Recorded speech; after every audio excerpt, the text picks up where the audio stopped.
Too much go by. I was This. like, Lord, him and Brittany just coming up with some crazy ass names, boy. Welcome to the New Normal Podcast, a place where we give the everyday man and woman a voice. Today, if you've seen the conversation, Michael B. Jordan, is he corny?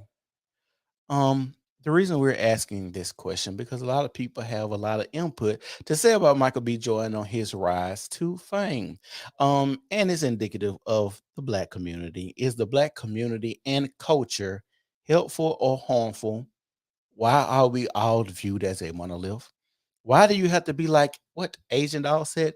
You got to have three bodies to get with her. Why do we believe in struggle love so much? Why is that a thing in our community? Why do so many people say, well, our grandmas went through so much, but we're not going to go through it? So today, I got my lovely guests with me. No need for real introductions because they've been on here multiple times. I'm going to let them introduce themselves. Ashanti, go ahead. What's up? It's your favorite controversial queen, Ashanti Jordan. You can find me on all social media platforms at Ashanti Jordan. Why are you laughing? Talk about the controversy queen. Hey, look, I just Hey, dropped my little 2 cents and the pot gets stirred. I get it. Well, toast making, shot takers, and puff chasers. This is your great sir, brother Ashton, back on another installment of the New Normal Podcast. What my main man said, I'm blessed to be in the house one more again to have a wonderful conversation with Said and Ashanti, and y'all in for a good treat. Is it live on Facebook? No. And fuck Facebook. Why you didn't do it on my page? I ain't think about it. It's okay. I ain't think about it. I mean, we can always, Could I put it on? I never tried to let's see if I can edit doing. Yeah. But why you was like fuck Facebook? Because they got me blocked. Not that one, other one. Oh, for real? Yeah, they got me blocked. Yeah. What they banned you for? Yeah. What? I'm gonna show y'all. What did you get? And that's why, and see, bro, that's why I ain't really been posting. Oh, they did it. I ain't never did it before. Yeah, that's why I ain't really been, you know what I'm saying? I ain't really been rocking with the book like that lately, man. Yeah, man, they blocked me because Westy and E-Dog had posted I knew women was crazy when godparents was more important than actual daddies. And I was like, and I was like, dang, it's crazy. Godparents like actual daddy, and they marked my post as hate. So I was banned for 7 days, right? Okay. And then I posted it like this when I knew. And my post was this when I knew that people was reporting my shit. And then they blocked me for 30 days now. Ah, damn. That sucks. Yeah. Okay. Oh yeah, you put your thing up there. Yeah. So let's play this video from Michael B. Jordan. Oh.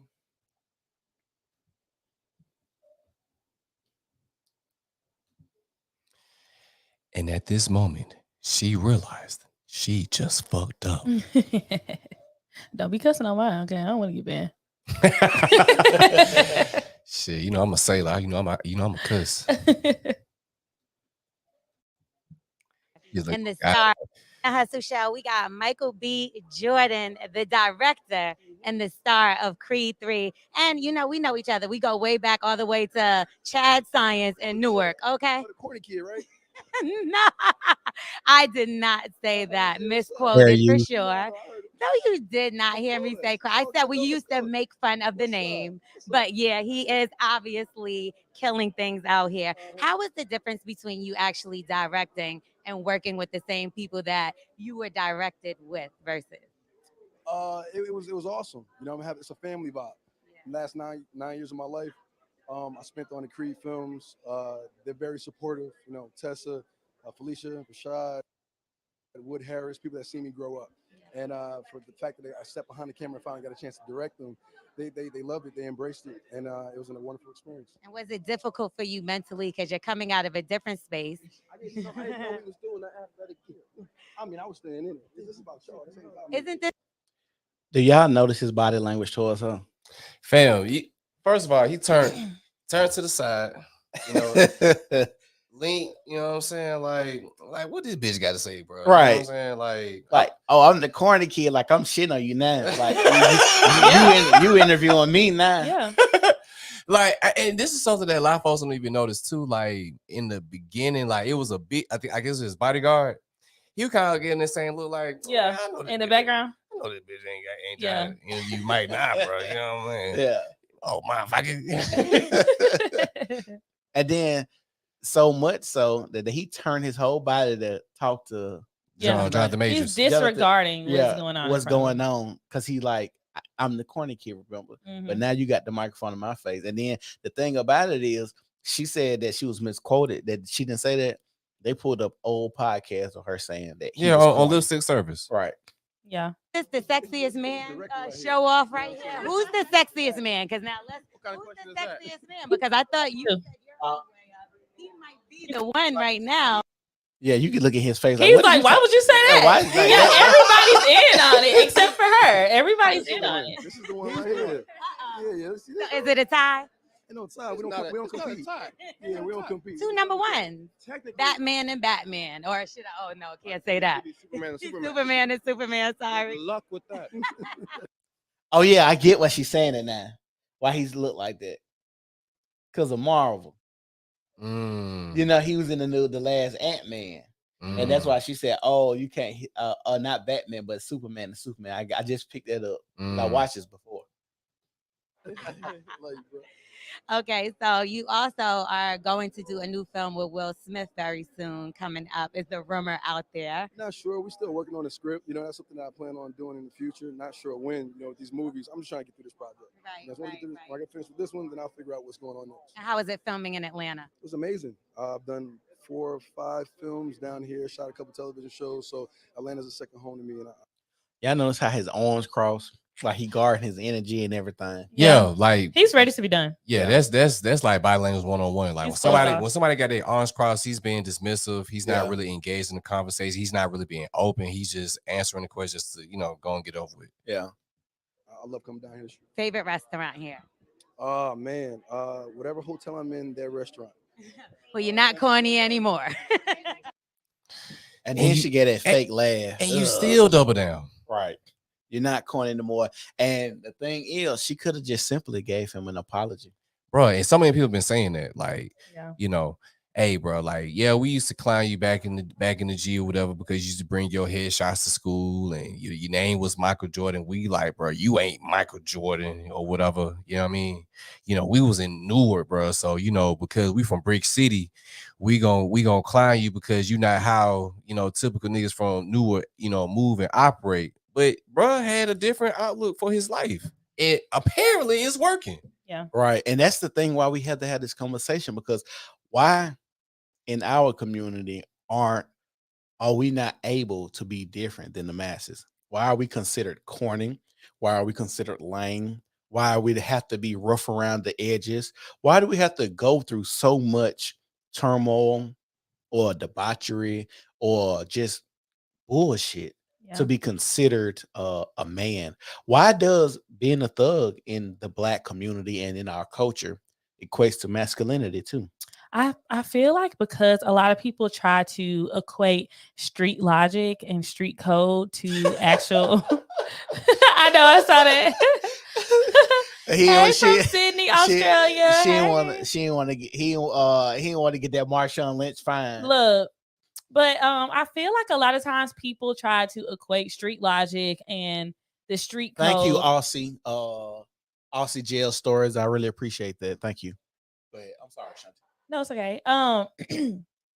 I feel like people try to apply street logic and street code, and that currency is not transferable. You cannot take that type of logic and apply it anywhere else other than the streets and prison. You can't go into the judicial system and think you're going to apply that and come out in a great way. You can't apply that to the average normal, or not, I'm going to say normal, but the average American that is maybe middle class or upper. You can't apply that anywhere but those places where, dysfunction is accepted and appreciated. And so when you see a guy like Michael B. Jordan that I don't know what kind of background he comes from, but may be in an area where there are a lot of kids that are maybe impoverished or don't come from much, and they don't have examples of positive people in their life. And you see a kid like that, it's abnormal. Well, I'm gonna say this: if this the new normal, then we in trouble. Yeah. because this is sad. I think, and I was talking to my wife about this. I remember growing up, we used to watch anime. We didn't call it anime, but Dragon Ball Z, Right. Mm-hmm. your Yu-Gi-Oh, Mm-hmm. your Pokemon. We Mm-hmm. used to watch a lot of that stuff, but that was the cool stuff to Mhm. watch. Now you got Rutos and your One Piece. yeah, One Piece. You got a bunch of other stuff, and now those guys that watch that type of stuff will be classified as lame and corny. I think about like Donald Glover, and I think that's his name. Yeah, it's on Glover. And he was talking about how he wanted to be with a black woman because she understands me and all of this, and then turn around and marry a white woman. And basically, he was saying that they could relate, and I guess pretty much he's not getting judged because it feels as if, especially for me dating black women, I'm always seen to be judged all the time. Like I can't smoke a hookah now because that might be a little feminine. I I can't do so much. What's the list of things y'all said Yeah, that like you can't order a strawberry lemonade. can't order strawberry Can you fall lemonade? asleep in the passenger seat while your homeboy Hey, driving? if you a nigga that take a nap, that's a little sus, Yeah, you know. like So it's so many things now that I feel like when I was dating that I had to watch and I had to hold frame all the time and be masculine and wonder if this woman is judging me instead of just getting to know me and letting me be me, letting me flourish because I don't want to be a thug. I tell people like this: if that's the type of mindset you have, you want to be thug, gangster, hard, have to be in an environment where you have to tote pistols and do all this other crazy stuff. I don't want to be around that. mhm. That's not for me, and I'm okay with saying that. I don't even want a woman who wants to put me in that type of box or push me to do something like that because I see a lot of guys that grew up in that environment. They want different, but they'll try to fit that mold because they're trying to impress a woman. Right. Eh, Like Go ahead. think about power, bro. Yeah. Think about how like Ghost, he wanted to become more legit and he wanted to be more mainstream, but not Tasha. Tasha. Yeah, I about to say Angela. Tasha wanted to remain in that street life because that's all she knew. You know what I'm saying? And she didn't want to evolve and grow. And I think really, to be told, I think that really kind of created waves. I mean, outside of him still having a heart for Angela, but I really think that had Tasha like really put herself in that mind frame of like, okay, like I see that, what I'm saying, Jamie want to, go into something different. Let's do different. But yeah, she was still kind of like reeling him back into like that street life to where like they kind of, well, spoiler alert, kind of led to his demise. But it's one of those things where you kind of sit back and like, damn, like when you see the guys who are getting the attention, when you see the guys who are getting the notoriety, and you see they're doing, pretty much like despicable things, being degenerates, it would influence a lot of guys to want to be that because they see that that's getting them success, but they're only seeing it in the right now. They're not seeing like what potentially can be on down the line. I also wonder the type of women that are giving you this attention, are those the desired women that you want to be with? Or is that just the women that you're around? And so you want to attract the women that you are around? Because to me, I don't find any attraction in a man that is overtly masculine, right? That is going to be threatening to me, that's going to be cursing people out in front of me, that's going to be toting is guns. that masculine though?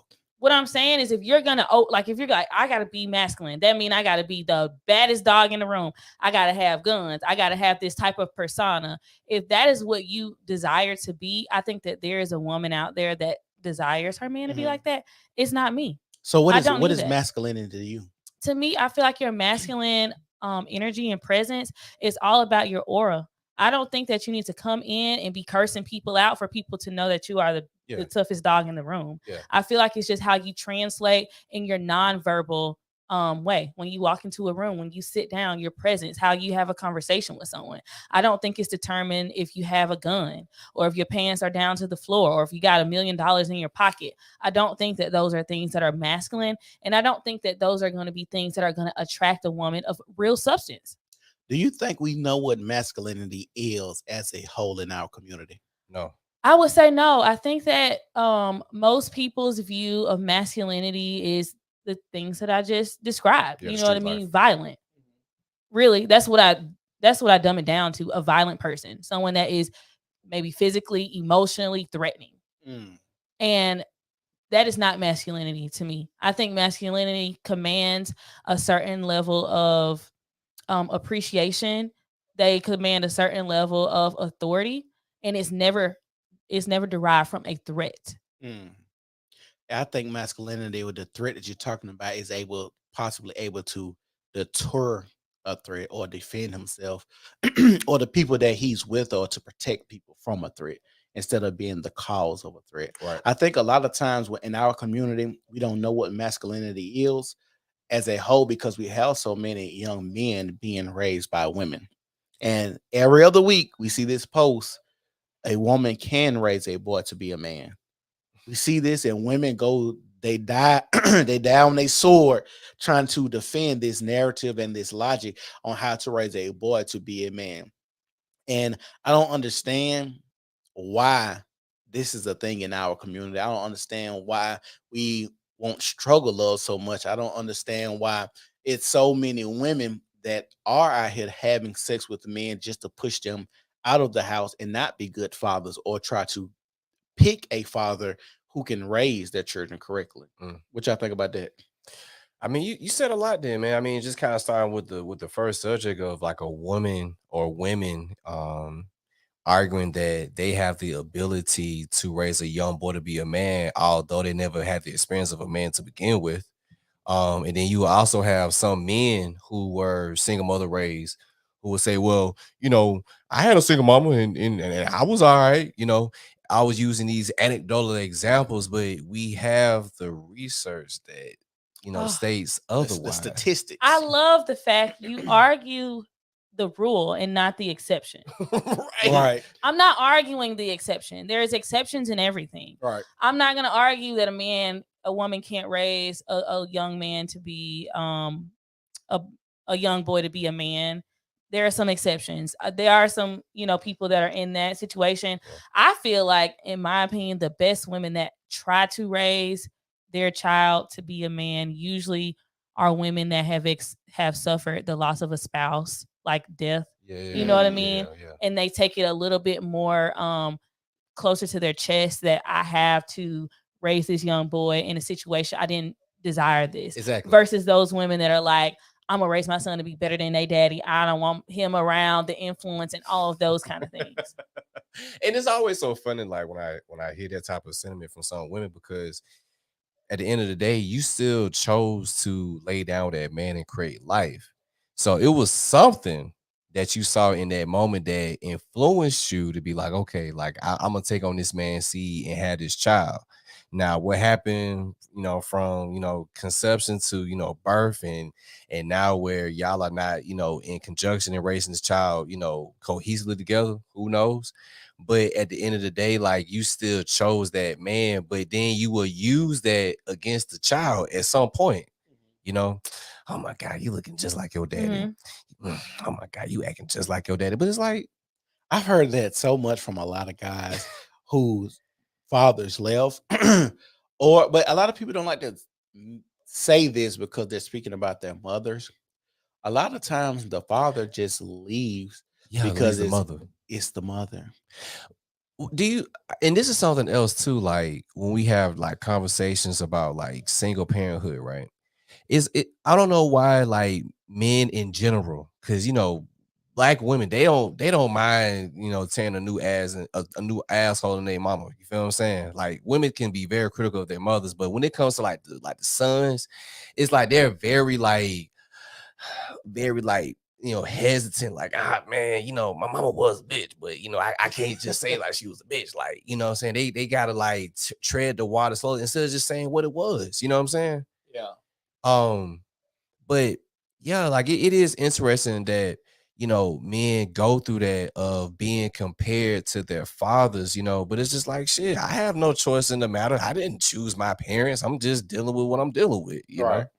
And to speak to the point, where you said that men are sometimes driven away from the family because of the mother, I can understand that for the relationship with the mother, whether that's divorce or just ending a relationship or not engaging in the lack of relationship that was there. But I do feel like, and it's tough. I'm not a mother, and so I don't know. But why, if you think that this lady is so bad and she has your kid, and you're going to leave the kid there with no influence of your good self, like, I think to some degree you need to make an effort to at least be in your child's life as best as you can be, whatever regard that is. I don't think that you should just be like, oh, the mama was just so difficult and everything was great till she had the baby, and when the baby came out she turned into a demon. You're gonna leave your kid with a Well, demon woman. in our community, they say you don't know nobody until you have a kid with them. Well, hey, I So, don't know. so it's a guy. I haven't really been watching him of late, but he's been really doing really well in his numbers. But guys, check out Angry Man. Mhm. He talks about how with his first wife or first baby mama, whatever. Like he was saying, how he tried to stay in, saying the relationship with his two oldest boys, mother, whatever.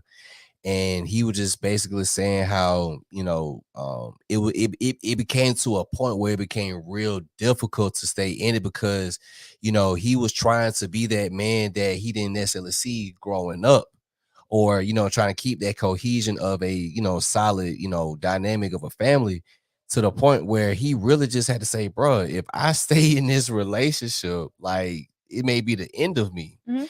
And I think what's not taught about enough is how many men actually try to stay in relationships with their child's mother for the sake of their kids, even if they know that deep down inside it's probably not the woman who I want to be with.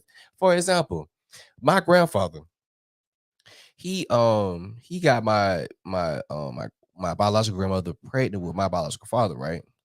And this is when they were like teenagers. I think deep down inside he knew that he didn't love that woman, but because this was like the early to mid 60s, and we still kind of operated under like some level of like shame and religion, things of that nature, he went ahead and married her. But I think on down the line, he realized that like this woman just ain't the woman for me, and end up separating. But he still made that effort to go ahead and do so.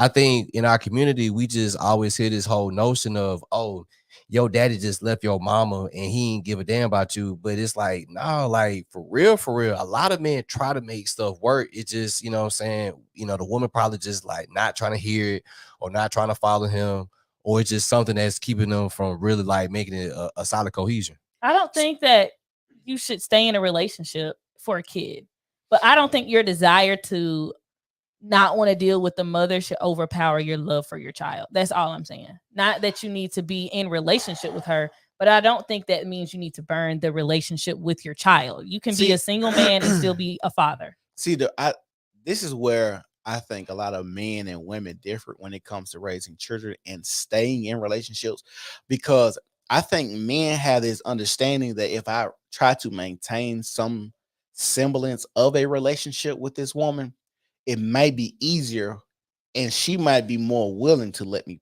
parent the way that I want to. And so me staying in a relationship and being there and paying bills and still having sex and calling you my girlfriend or wife or having a title will make her feel more comfortable with being, let me be a father.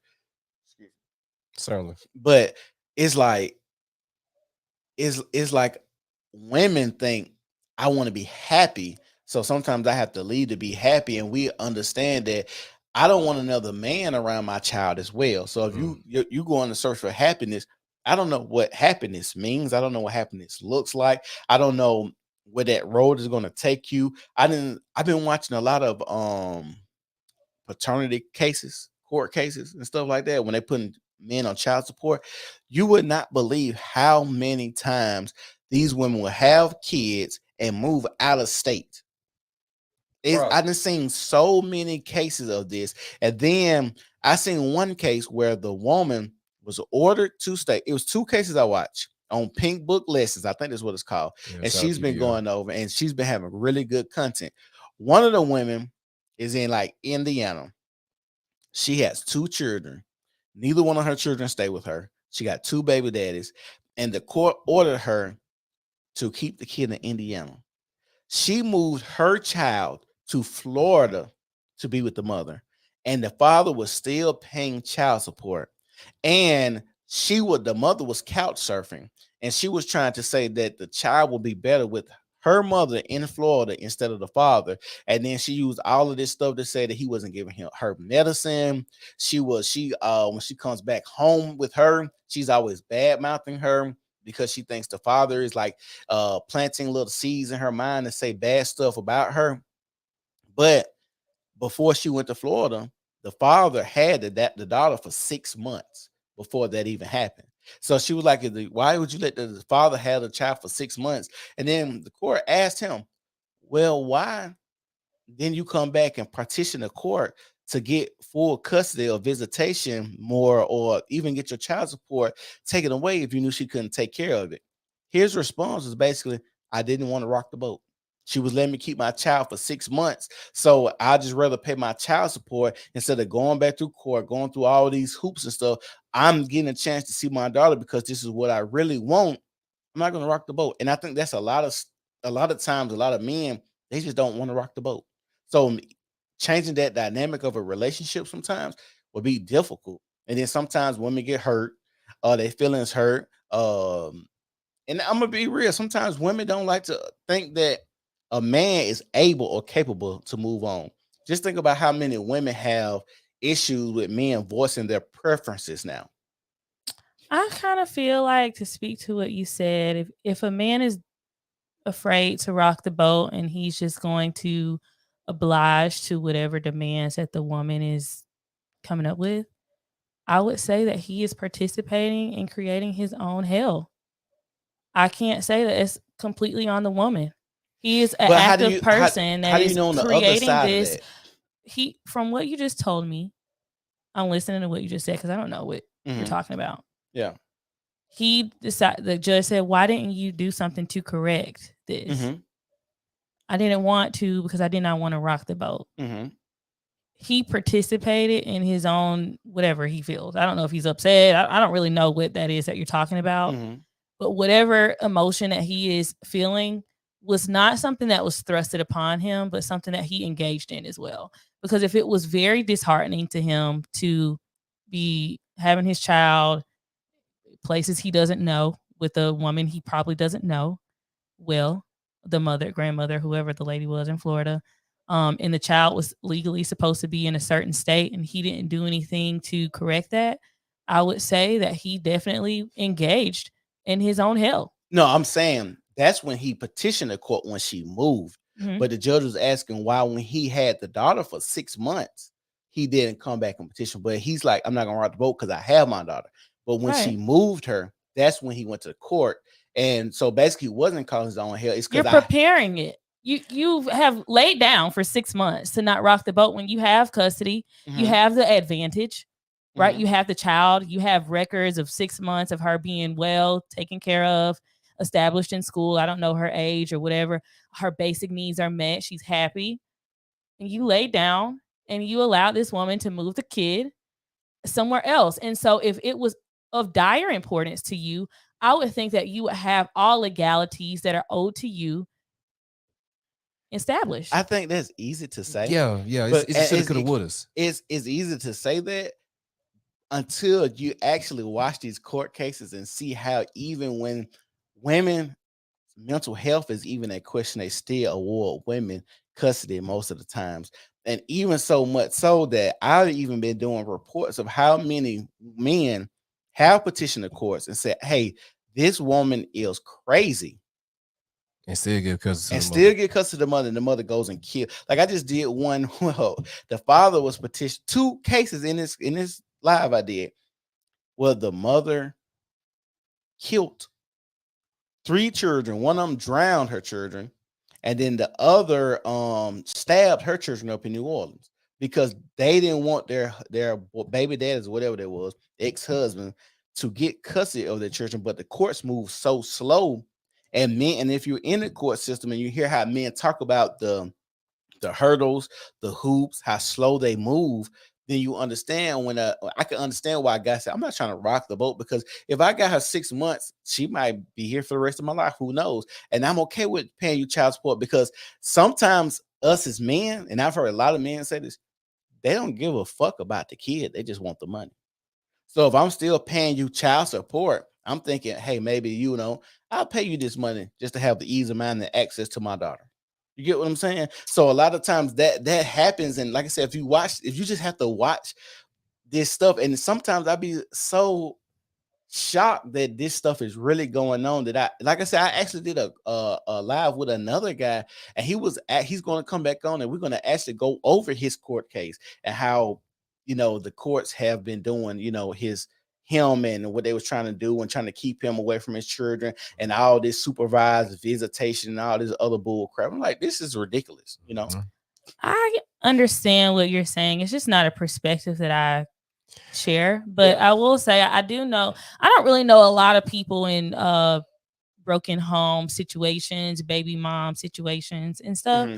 But I do have a friend who is engaged to a guy who has a kid. Hmm. And it's similar, like the mother has some maybe potential mental instabilities, and she allowed the child to stay with him for extended period of time. Let's just say 6 months. He, during those 6 months, established with the courts that he now has custody of this child, has the child enrolled in school, and has went through all of the steps to be legally the guardian of that child. And so just because it's difficult, I mean, he had a lot of pushback from his kid's mom, but just because it's difficult, that difficulty did not overpower his love for his child and the desire to want to be taken care of her. And so that's what I mean. I feel like your desire for your child to be well taken care of in the best capacity that you feel like you can get out of the situation should never fall short to I just don't want to like rock the boat. I don't want to mess things up. Everything is going smooth right now. And so I understand what you're saying.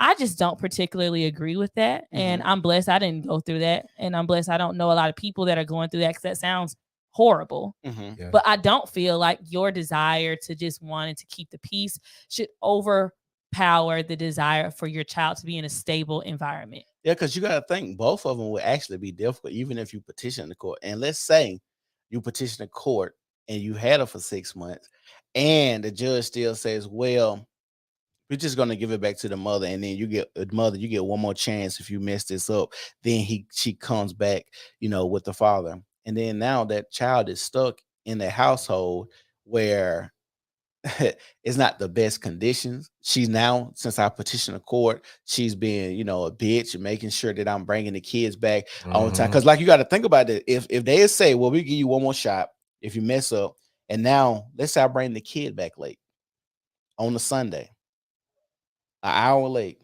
she's documenting that. Like, Well, though, these are things I'll say. I have a friend. why would that rule or that stipulation be bent? If you know it's supposed to be at 6 o'clock, why is it 7 that you bring the kid back? Don't you want the same? You want it to be fair on both sides. Yes, you're right. You would, but, yeah. But the thing is, what if something runs late? God forbid, just anything happen. We talking about life. We're not talking about I'm just purposely bringing the kid back late. Let's say life happens. Like, I catch a flat tire on the road. I think that you need to come up with every provision to get your child where You it needs to cannot be. prepare for a Or flat you tire. can't. But if you're living in a state where you have Uber, you got all kind of, you know, ways to get to a place.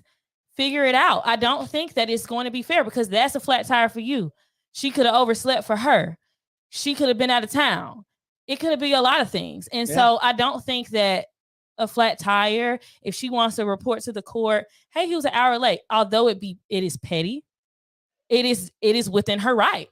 Is it right? And that's and I agree. But see, these are the games and the hoops that a lot of men don't want to play, because if you're putting this and holding a lot of petty stuff, because women are way more pettier than men when it comes to little stuff like that. It's like, do I want to play this game with this woman like this? I just want my child. Right. I just want my child. Yeah. And it's like, it's so we have so much going on when it comes to children and people being petty. I seen a video the other day. This woman talking about how she had 6 kids by 6 baby daddies and ran the math down. And she was saying, if I had 6 kids by one man, I only get 34% of his income. But if I have 6 kids with 6 different men, I get 34% of their income, which averages out way more than me having 6 kids by one man. I'm like, women are out here talking like this and Yeah. giving other women Sounds the like game. it sounds like the exception and not the rule. I don't know too many women is out here gonna be calculating how much money is he making. Hold on. But that's the thing what we're talking about today, because I still feel like a lot of stuff that when we have conversations like this, we kind of like exceptions to the rule instead of what we're talking about in our culture. I Mhm. think culturally, what I just said, That happens that's more than what we think. that it's more than what we think. I can't argue that. I don't know it. I don't know that life. So it Yeah. is not necessarily an exception in my world. I guess statistically it could be different, Yeah. but I can't necessarily argue statistics from a relatable space because it's not a place of relatability. To me, it's a place of a foreign. Yeah. Yeah. And go ahead, bro. I'm about to say, like, a lot of women, like, historically speaking, only you can say what 2/5 of men have ever had kids. Mhm. So a lot of these women are having babies by the same men. You feel what I'm saying? Yeah. Or even with today, with sex being more liberal, more women are opening themselves up to the possibility of being pregnant by more than just one man. You know what I'm saying? Having 3 kids by 3 different men. You know what I'm saying? And kind of going back to the whole like custody thing or whatever. I think a lot of times too, reason why men try to keep the pieces, man, you gotta understand, man, court fees is expensive as fuck, man. Yeah. You know what I'm saying? And it's like men damn near go in bankruptcy trying to goddamn get custody of their kid. Like, for example, Matt Barnes. Matt Barnes said on Vlad TV he paid $1 million to get I think at the time like full custody of his twin boys or whatever from his wife Gloria. Gloria. And I was just like dollars, you know what I'm saying? And I mean, hey, he paying a Matt Barnes. You know what I'm saying? Everybody don't necessarily have the money to, be back up to the courts and, kind of like what said was saying, like to go through the litigations of trying to work out certain things. And then let's just say, for example, the man is the better parent for that situation, right? The courts are still going to try to flip it in a way where they're going to still try to give the custody to the mother because they just believe if you take away the custody from the mother and give it to the father, that it would, cause us some type of like mental instability. You know what I'm saying? Like any type of excuse like that. So it's like even when that you have proof that okay, you are more capable, you have more of an environment that is conducive for a child's rearing, they will still, say, you know what, no, we good, bro. We just gonna take your money and give it to the mother. So I just pulled up an article From 2012. from 2012. Tennessee deadbeat dads. The 3 men who fathered 78 children with 46 different women, and they're not paying child support to any of them. And see, the thing is, this is the question we have to ask ourselves, and these are all black men. Why are these women having sex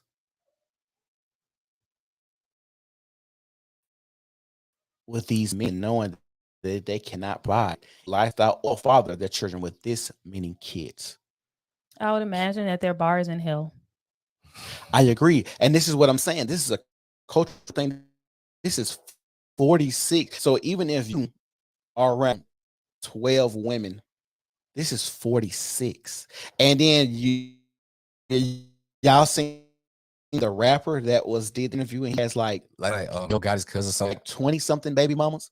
Then you got to think about a Future or NBA young boy, a Boosie, Nick Cannon. You got to think what we're talking about is we're more of the exception than the actual rule. So many women are okay with laying down because a man has money, or laying down because he has a big Peter whacker, or he has great sex, or he's the dope boy in the hood, or he's popping right now, or he's attractive. Like these are the metrics that a lot of women are using and going by to judge if they're going to have sex with a man. Not saying it's right or wrong. I Well, think it's we need wrong. to I'm saying bring it's wrong. back public shame. Oh, we You should definitely be do. shamed to be involved in this number of women having this many kids with or this many kids with different women. Like, that is crazy to me.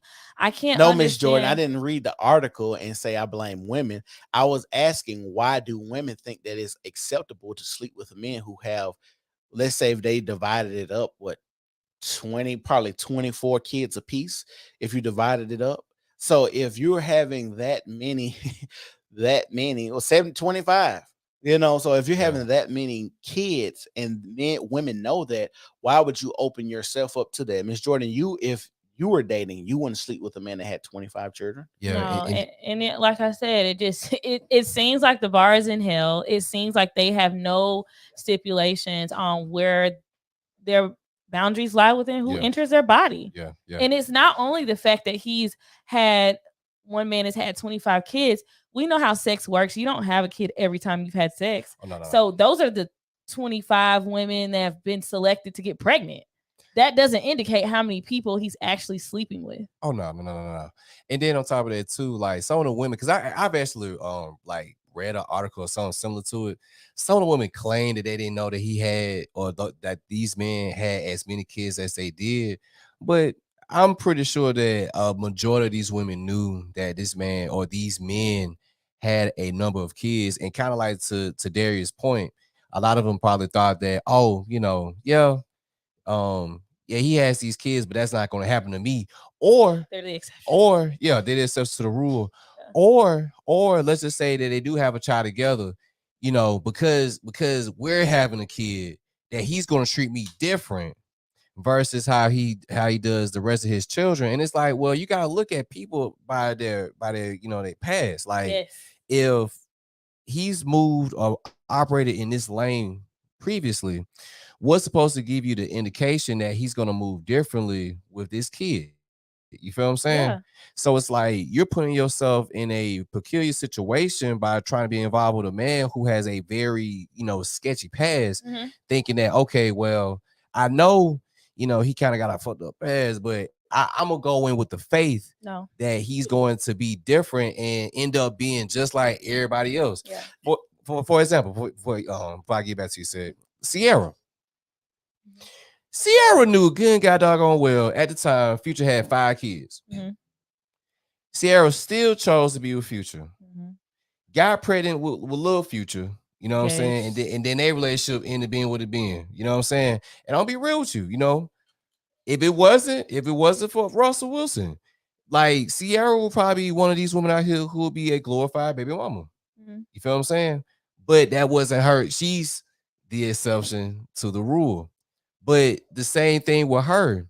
She thought that, oh, well, he rocking with me. I ain't like his other, what I'm saying, BMs. I'm Sierra. I'm a pop star. I'm famous. What I'm saying? I got my own, though. And it's like, nah, he ended up treating you the same way he did those other women. Yeah. So it's like, you can't put yourself in the mindset of, oh, I'm going to be different. You had to look at how this man has moved before you.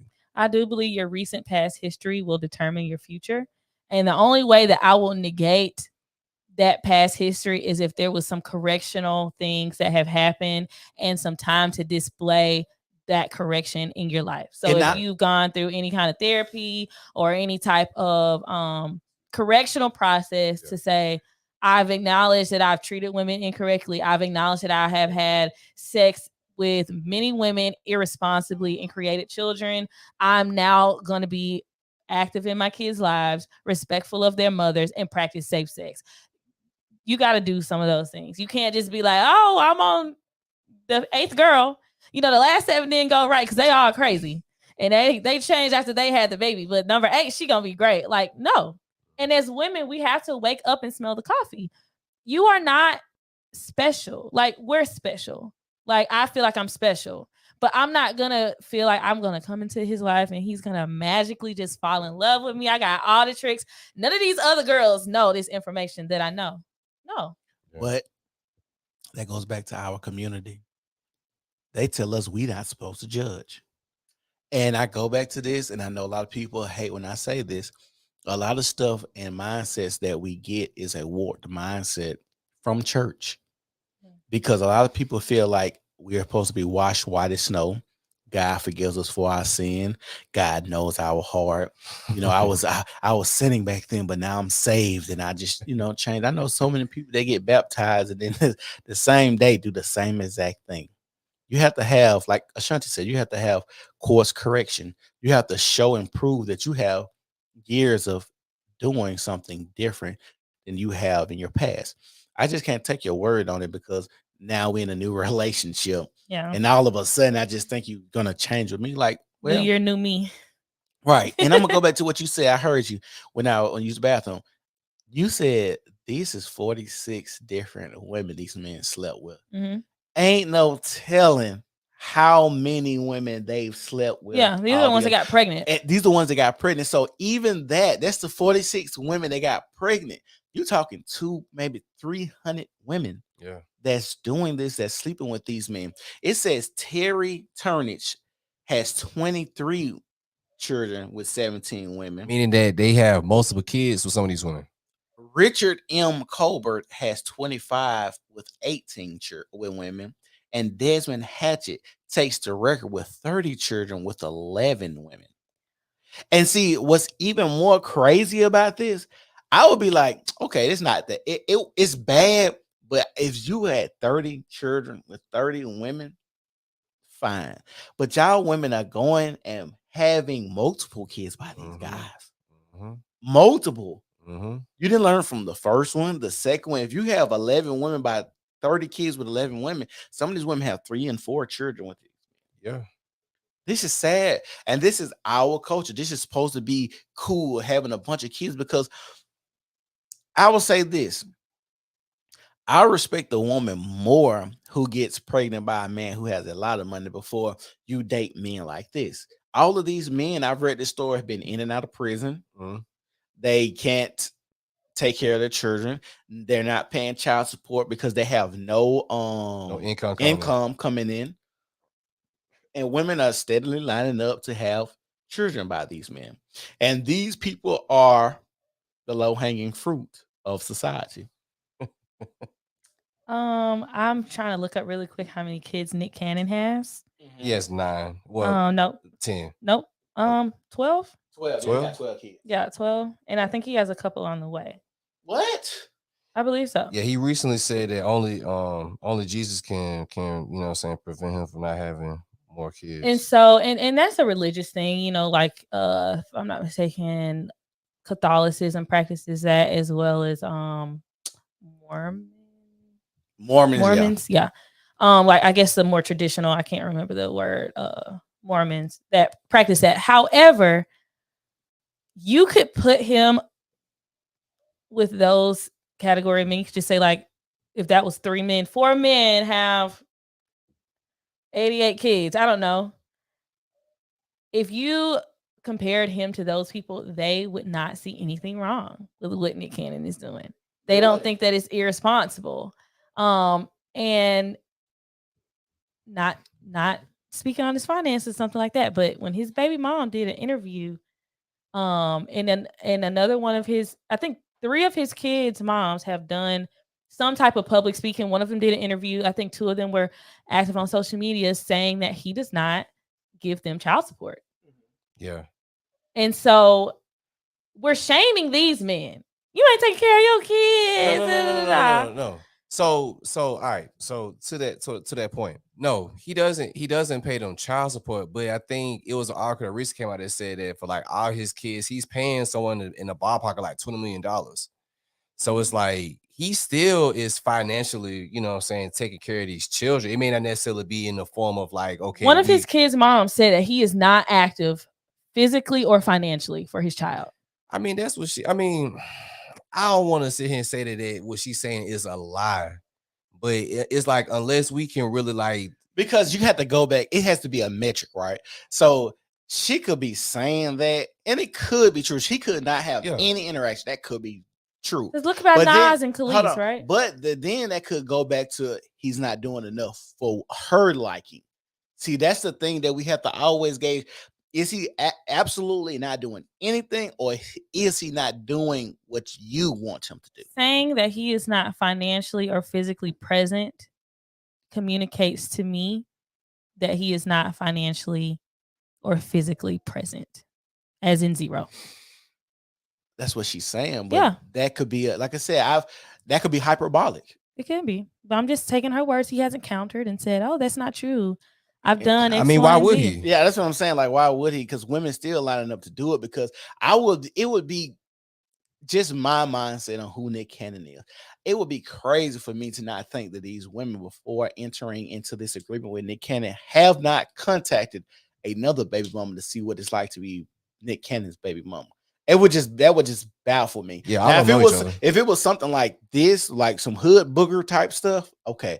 But Nick Cannon, you know who his baby mama is. You can Well, reach out. I would. you know, Alyssa Day, I can't remember her name, but she did an interview and she said that when she found out about the other mothers while she was pregnant, she didn't find out through them reaching out on social media. She found out because he sent them all the same arrangement on Valentine's Day. And they posted it on Valentine's Day and they were like, "Hey, this seems like the same thing that she's got and she's got and she's got." And she said she's asked him about it and he's pretty evasive about the information about who he's dealing with. He's not very open about it. She said it, her own words. She said he was not very open about it, and she doesn't find out usually until it is about to hit the media that they have already engaged in a pregnancy and are ready to announce it. She didn't So say which one is she? she is the Like what number, baby mama? I think she's number 3. I think it's Mariah is a dark skinned African American woman, and I think it is her. She is number 3. She's the one that had either twins or one pregnancy and then had twins. If I'm not So mistaken. so you mean to tell me you don't think this is what's baffling me. Mhm.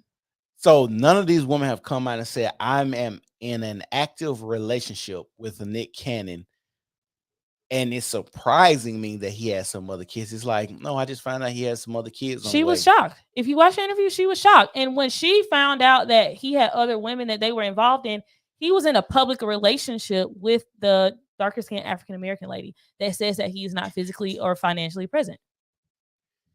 Hey, I'll see. I do have memberships, but if you YouTube, I'm gonna say this: YouTube took my monetization away because they said I was doing reuse content, and I think it was because when people come on my podcast, I like send them shorts and they post it to their own like platform. So I think they demonetized my channel, but in April I can get my monetization back. But if you want to donate to the channel, I'm finna put my cash up there if you would like to donate to the channel. Yeah, man. But it's a YouTube like I guess you could say no, it's not a short, it's actually like a long upload. And it's on Thomas Soul TV, and it's called The Origin of Black Culture and Ebonics. That's when he's talking about black cultures, redneck culture. My man. Yeah. Mm-hmm. What's redneck culture? Well, basically, I'm not going to say speak for Thomas Sowell because he's a very intellectual man, and he's one of the people that people don't like to give him his credit because he speaks against a lot of the racial issues and saying how black people are and like in the South. Because even though I'm not going to speak for him because I don't want to misconstrue or missay what he says, but Thomas Sowell just talk about how black people have redneck culture, and I would like to let him explain what he meant when he said redneck culture. I'm not gonna say it. Yeah, I can send you the video, but basically the video kind of talks about how like what we kind of see as black culture is really more so mimicked of like the southern whites in America, and more and going even more deep, like some of the like the people that was from like Ireland and other parts of the UK, and we just more so just kind of mimic their behavior, What even is their behavior? degeneracy, having a whole bunch of kids out of wedlock, violence, um like extensive alcohol and drug usage, just kind of like those basic pillars, you know what I'm saying? And it's very interesting when you think about it, it's like, damn, because it make you wonder, like, okay, has this always been, because a lot of stuff that we do in the West is vastly different than how some of our people operate in the East. So that's kind of another caveat too. So I'm finna play a video from Ashanti's page. Y'all, I'm on that wine. Yeah, D, you on that Thomas Soul too, cuzzo? Yeah, hey, bro, he the truth. He don't get his flowers though. They don't like Thomas Sowell because he's not a black. He's that no. The thing is with Thomas Sowell, he's kind of like Candace Owens in the mm, sense of so many black people want to keep racism alive and systematic oppression, and these are two people that basically say pretty much now in today's society you could be what you want to be. mhm. Like you don't have to play the victim mentality or have the victim card, which I agree. Like it's a lot of this stuff that we're doing as black people.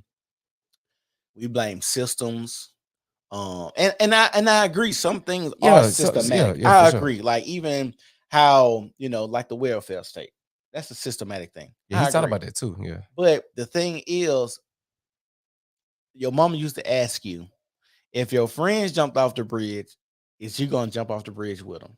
mm, Just because you see and you think that black people over here doing degenerate stuff, that don't mean you should go be baby mama number 48. You feel right, what I'm saying? right. You shouldn't think, oh, this is cool. This is what we do as people. We just go get pregnant by these three men and have their kids. Like, no, we are supposed to think better. And the thing is, us as black people, we have this monolithic mindset. Everybody's supposed to act the same, everybody's supposed to talk the same. Even if you talk differently or proper or enunciate your words or use different words that's in the lexicon that's more vast than most people's vocabulary. Mhm. They say you're speaking white. You know You're what? talking proper. I Yeah, have a group of friends or associates, I would say, that I feel like tolerate me and they don't like me. Mhm. And mm, I think it really comes from how I communicate yeah, and just like my life experiences that have shaped me to be the person that I am today. yeah, They associate that with probably a white adjacent. yeah, You know what I yeah, mean? And Mhm. not I would say I come from black excellence. You know what I mean? I feel yeah, like I come from two African American people that have worked hard, their first generation like being successful. We've come Mhm. from successful families, but they've not inherited anything that have given them like a step forward in life. right, And I'm blessed that those are my parents and right. that they have provided something that would give me a step forward in life, was which is what we want. You know what I think it comes down to. Honestly, I think a lot of black folks, and they don't want to admit this. I think a lot of people still have like inferiority complex issues, to where it's like when they look at whiteness, they look at it as a superior thing. So when they see black folks operating from a certain plane, it's like, oh, this nigga trying to act like a white man. You Yeah. know what I'm saying? And it's Yeah. just like, nah, bro. Like I'm just speaking proper English. I'm just trying to move a certain way. Yeah. I gotta ask y'all a question, and this is a big thing. And when it comes to racism, me and my friend was talking about this. When it comes to racism, I typically see a lot more black women talking about racism more than men, especially around my age. But when it comes to like conforming or basically like maybe assimilating, let's say you're at a job Right. and they have a dress code and your hair has to be a certain way or be presentable, or they typically want everybody to look the same. They don't want nobody standing out causing attention. They want to be people to look prim and proper and presentable for whoever walks through the office or a representation of that office. How do you feel about certain offices saying, hey, ma'am, you can't wear that big afro, or hey, dreads are not allowed, young man, in this office. This is, we low haircut. You maybe still rock your waves, put a part in, and still look good. Yeah. But this is what we want the people to look like. And even so much so that if a white person came in there with spikes in their hair, they would say that, but the white people know I can't come into this establishment with spikes in my hair, so they don't do it. So we never see them reprimanding a white person for having crazy hair. But and I'm saying crazy is loosely because I don't Right. want to say Right. that dress is crazy and Yeah. afro is Yeah. crazy. You know what Yeah. I'm saying? Yeah. So when I say this, I'm making sure I'm Yeah. Yeah. you know, I get what you're you saying. know what I'm saying, Yeah. but just different outside of the dress code. Right. So and that's the thing I think with us is asking establishments that don't look like us for opportunities and jobs, but we don't want to conform to that. Do y'all think that is a problem? I will speak to this. So I used to work at Publix, right? And so we had a dress code where you could only wear what is considered a natural hair color. I'm going to Okay. speak to that. Okay. Um, and what are natural hair colors? Hair colors are going to be black, Okay. browns, blonde, red. Okay. If I'm not Like if you like a mistaken, redhead, basically. Yeah. Yeah, ginger. there can be a woman with okay, and those are the four colors that we are permitted to wear in our Okay. hair. Okay. Not pink, red. I mean, not pink. Blue, greens. Only those four are the Mm-hmm. ones that is applicable to everyone. Mm-hmm. Susan can come in with blonde hair. A darker skinned woman can come in with the same tone of blonde hair, Right. but she is now said, hey, you need to change your hair. That's not a natural hair color. But those are the four colors that you have specified that I am permitted to wear. That is where it starts to come in and say, this is not racially fair, because what is considered natural, when you gave us four, Mm-hmm. who is determining that this is not a natural color? Mm-hmm. And because Susan could be a black haired woman and she dyed her hair blonde. I could be a black haired woman and I have now dyed my hair blonde, but I'm held to a different standard. And I think that's where some of those discriminatory feelings come from, because we have gone through the same process and we are at the same end point, but we have different results. I think See, that's where, if it's that, yeah. I agree wholeheartedly with you. Mm-hmm. But what if they say, like you say, natural hair is like, what if they say everybody's hair has to be straightened? And the reason that I say this because if you are a cheerleader at a black school, they have you conform. They say, hey, everybody, you need to wear the slick back with the straight ponytail, and That's a everybody volunteer. is slick back. What you mean? You volunteer to cheerlead. But I'm saying if you want to be part of it, you understand that you have to conform to these rules to do so. And that's what I'm saying. So if I say if you want to have a job here, we don't allow dreads because that's not a presentable.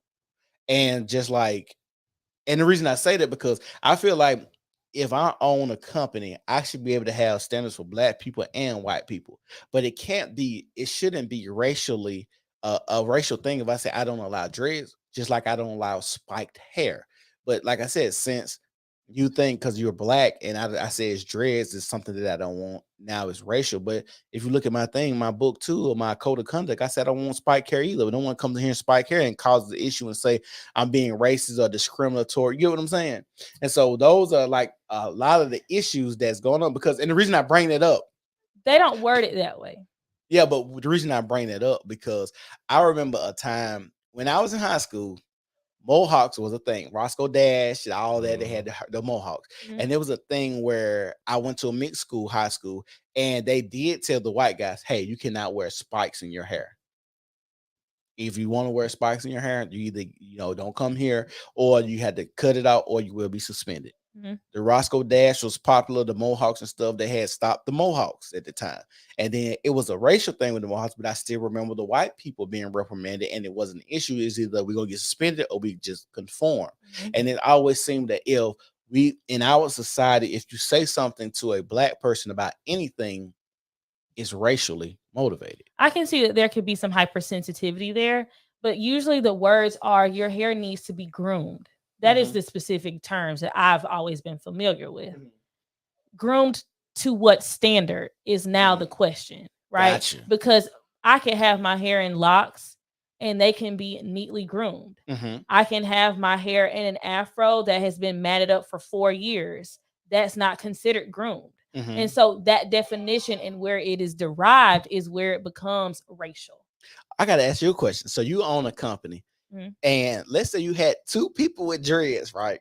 You had someone that has neat, beautiful, nice, keep their stuff up. But what if you had those people that had those matted dreads, like Mhm. a Matted Jay-Z, dreads are not groomed. but that would be And under. so you need to have your hair needs to be groomed. So There's a with, definition of groom. I'm not going to say what type of grooming, mhm. but there's a definition of grooming. And so if you have what's considered natural locks, I think typically those people don't go and get their hair washed. They don't usually go and get any type of product or Or styling. maybe like a smell, like if you had a smell in your hair or something like that. I think that that would come with groomed. Has Yeah. it been groomed? Has it been washed? Has it been had some type of Care, yeah. And so that is where the standard lies, because in my profession we have to be groomed. Have y'all ever worked with some? This is our topic. Have y'all ever worked with somebody that had like bad BO or bad breath or something like that? Hell yeah. And they wanted to say something at work, but nobody knew how to address the situation. Shit, one of my coworkers at the office, man, like he used to smell like a motherfucker, man. And I think he got a reputation so bad for it that I think like 1 year, I think somebody was telling me that they had gave him like some, like some wipes and stuff like that. You know what I'm saying? Basically like a little care package of like deodorants and fresheners and stuff like that, man. Cause like bro was like one of them type cats where it seemed like he always wore like the same hat that seemed like it was soiled, like he never washed it, or like the type of cat that he'll wash clothes but not put them in the dryer. He'll air dry it. He won't use no, what I'm saying, no sheet dryer. You know what I'm saying? Like you know how you hang like wet clothes and they'll sour. Like he had that type of smell. You know what I'm saying? I'm just like, dude, like you like, and I think he got so immune to it that he didn't even notice it. But it's like, bro, you notice this shit. Like, you need to do something about this. Yeah. Oof. Let me play this video. Okay. Oh, this is so cringy. Let's play it. Y'all just let me know when y'all want me to stop it. And 7 baby mamas. Now, for the past few days, I've been going live telling my story, speaking my truth. And a lot of women having an issue calling me a deadbeat because 7 kids and 7 baby mamas. Is it at the beginning? Now, for the past few days, I've been going live telling my story, speaking my truth. And a lot of women having an issue calling me a deadbeat because I tell them I was being irresponsible, not wearing protection. But I always tell these women that I got pregnant that I do not want to be a father to these children. And I offer to pay for the abortion.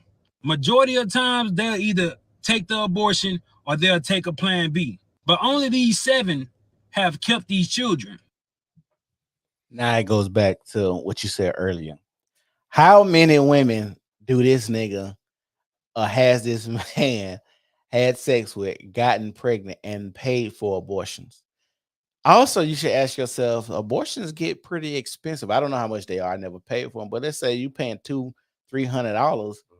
That's a lot. Okay, Instead of people, just, they come up with the money for what they want to come up with the money for. but come on, bro. Like you cannot be a successful man living this type of reckless life. Like I could tell a lot by man how reckless you live with your people. His mindset lets me know that I don't believe he's successful. But what you think, Brad? So hearing that, I'm like, damn, like you didn't pay for, you know what I'm saying, elective child terminations, because I know this social media. You paying for the plan B's. So it's like you already kind of going in with the expectation that, hey, I may get this woman pregnant, right? And I'm not gonna put 100% on women because I mean, at the end of the day, we still do, release our seminal fluids, inside of women. Yeah. But it's like at the same juncture, like it's kind of like one of them things where, you kind of got to be responsible, for whom you allow inside of you, as well as protect yourself on the back end if you know that you don't want kids with these women. Because a woman could tell you all day that, oh, I'm gonna get the baby removed, or I'm gonna take a plan B, and then she can change her mind because she has those reproductive rights and we don't. We don't have the ability to say, hey, bro, like you're going to get rid of this kid. Like once that seed is in her womb, like that's it, Yeah. So you're at her mercy now. Is it wrong for a father that since women have so many elective options to get rid of a child, far as abortion, plan B's, or they can donate the child or give the child up for adoption and not be held financially responsible, drop it off at one of the safe haven boxes and stuff like that? Do you think men should be granted the same options? I think that men are granted the options that are available to them. And I think at some point in time, our options run out and we are now left with the consequences. I do agree that women do have more options than men, but it doesn't mean that we're absolved of the consequences. What do you mean by that? What I mean is, okay, we both have the option to like each other and want to engage in unprotected sex, as what he mentioned in this video. We both were in agreement on that. We both agree that unprotected sex will produce a child or can produce a child. We are both in agreement that, per how he was talking on here, that he doesn't like to pull out. So a child could be produced. He is now out of options if she gets pregnant, right? He has had option, no more options. She has one more option. Am I going to keep this child and be stuck with the consequences and the responsibility of raising it? Am I going to terminate my pregnancy and be stuck with the emotional and mental difficulties that come with terminating this pregnancy, whether it's positive or negative? We don't know how it's going to affect the woman until after the job is done. I'm no longer at a place where I have options after I've made that decision. I'm now left with consequences. So I do agree that we all do have options and consequences. And I do agree that women have more options, but it doesn't mean that we don't also have consequences.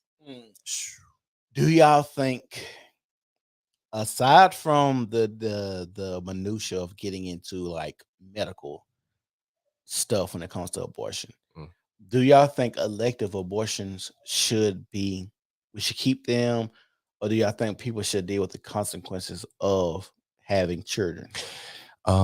If it's not within that 2% that the Guma Institute enlists as the percentages why people elect for the elective removal of child, then yes, we should get rid of elective abortions. You know what I'm saying? The 98% of why people get it. You know, if it wasn't because of any form of SA or health that's instrumental to the mother, yeah, I definitely think that, you know, it should be a thing where, yeah, you should probably more so keep that kid, because at the end of the day, when you really look at the reasons why a lot of women and men decide to go for these procedures, because for one, they'll say, oh, the relationship not right, or they ain't got the money. Like, you know, you was poor before you know, got pregnant. Right. If you poor, you don't need to be having sex, period. You know what I'm saying? Or this is going to make up my trajectory in life, or, you know, this is going to be a life-changing decision. And it's kind of like, again, we're not ignorant to these things. We understand that, hey, if I lay down with this person unprotected, that the possibility and probability of this happening is pretty high. So before I go into this situation, let me make sure I do every preventative measure possible to prevent this from happening. And then if it still happens, then shit, I just gotta roll with the punches. Like, I've had a few scares myself. You know, I ain't trying to tell my business, but you know, I'd have had a few scares myself. And I'd have said, shit, you know, if Shorty end up coming up pregnant or whatever, I mean, shit, I'm gonna suck it up and just, you know what I'm saying, deal with the consequences. You feel what I'm saying? I ain't finna be like, hey, bro, like, you gotta get rid of that little joint. You know what I'm saying? No, because I had to think about it like, you know, my mama could have probably been in that situation. You feel what I'm saying? Like, you know, if your mother wasn't married or anything like that, you know, like a lot of us were a decision or two away from being in that little silver pan in the bottom of a abortion basement. You know what I'm saying? So it's like I had to think about stuff like that, and I had to say to myself, you know what? Just because I was being irresponsible doesn't mean that this life should be snuffed out because I didn't put my ducks in a row. Like, you know, this child should have a chance to live. Even if we decide to give it up for adoption, that child still has a chance to live a healthy, productive life because we chose life over being selfish. Mm-hmm. I would say I feel indifferent. Like I do definitely understand and agree with that point of view. I also feel like with the process of just being pregnant for 9 months, and that could potentially harm a baby too before it got to its intended destination, whether that is adoption or whatever that looks like. And so I do agree that, you know, abortion is a scapegoat of irresponsibility. I also feel like that there shouldn't be a woman that's pregnant that doesn't have the desire to, because I think that would be more damaging to a child than the latter. I also feel like I am a Christian, and I feel like God knows us from end to beginning, and I know that He knows that there are going to be some people out there that choose to not carry their pregnancy. And so I don't think that we should completely obliterate terminating a pregnancy. I do feel like that there should be maybe a reform, you know what I mean? Or like some possibly some stipulations regarding how accessible it is. Not that it should be obliterated like how the United States is trying to make it, but I do think that there should be I do think that there should be some form of reform there. I'm not sure what that would look like, but I don't think that it should not be available, because I don't think that, like I said, I don't think anybody that doesn't desire to carry a child should be forced to carry a child. But that kind of goes back to my point though. Like if you understand as a woman that, hey, I have no desire at all to be a mother, which there are some women like that. Why not already have those measures put aside or already established to Right. prevent that? You feel what I'm saying? So I mean, I agree that, but I will say there are some women too that are in unfortunate situations where they are sex trafficked and they become pregnant, and that their handler or whoever, maybe they aren't in a situation where they're like in a brothel, but you know, they're walking the streets and they don't know who the dad is. This is gonna mess up their livelihood. This is gonna potentially, they could get hurt. I think that they should have the opportunity to go. Because We're considering all things, and I think that they should have the opportunity to seek the health care that they desire to have. Yeah, I'm gonna be honest with you. Like sex workers, like they're really clean. They are, you know, especially in the it's the corn entertainment. Yeah, it's the as Coach Greg Gallons was saying. Shout out to the Coach game. He'd be like, it's the normies that's the one that's really reckless with their bodies. It's the normies that's out here that's, you know, getting pregnant. They know they don't want to be kids. I mean, they don't want to have kids and stuff like that.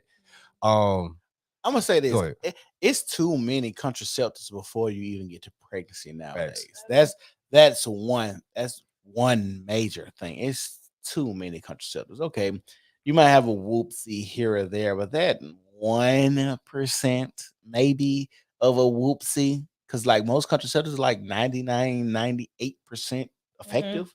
So if you got a 1-2%, I feel like you can't save everybody. The idea of anything being 100%, your brakes on your car ain't 100%. Yeah, you know what I'm saying? Nothing is absolute. Nothing is an absolute. So when we have this type of understanding that we're trying to save everybody in society, that's stupid. And I think that goes back to even like a trans debate. You're trying to make people feel comfortable in all areas of life, which is not a thing. Right. And so when it comes to abortion, I feel as if you broke, you shouldn't be having sex. One, but I'm not naive because I know busting a nut feels good. So I'm not gonna sit here and say our natural instinct is not gonna kick in. It's not gonna kick in, right? And I'm not naive enough to understand that I think a lot of this stuff that's going on is not by design. Like I understand, like technology. It's not men, it's not women, it's technology has really done a doozy on relationships and people.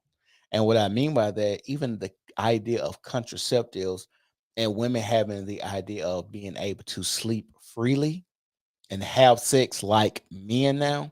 And you wonder why so many women put off having children, pursue careers, make money, and then complain about men not making as much or more than them when it comes to starting a family or procreating.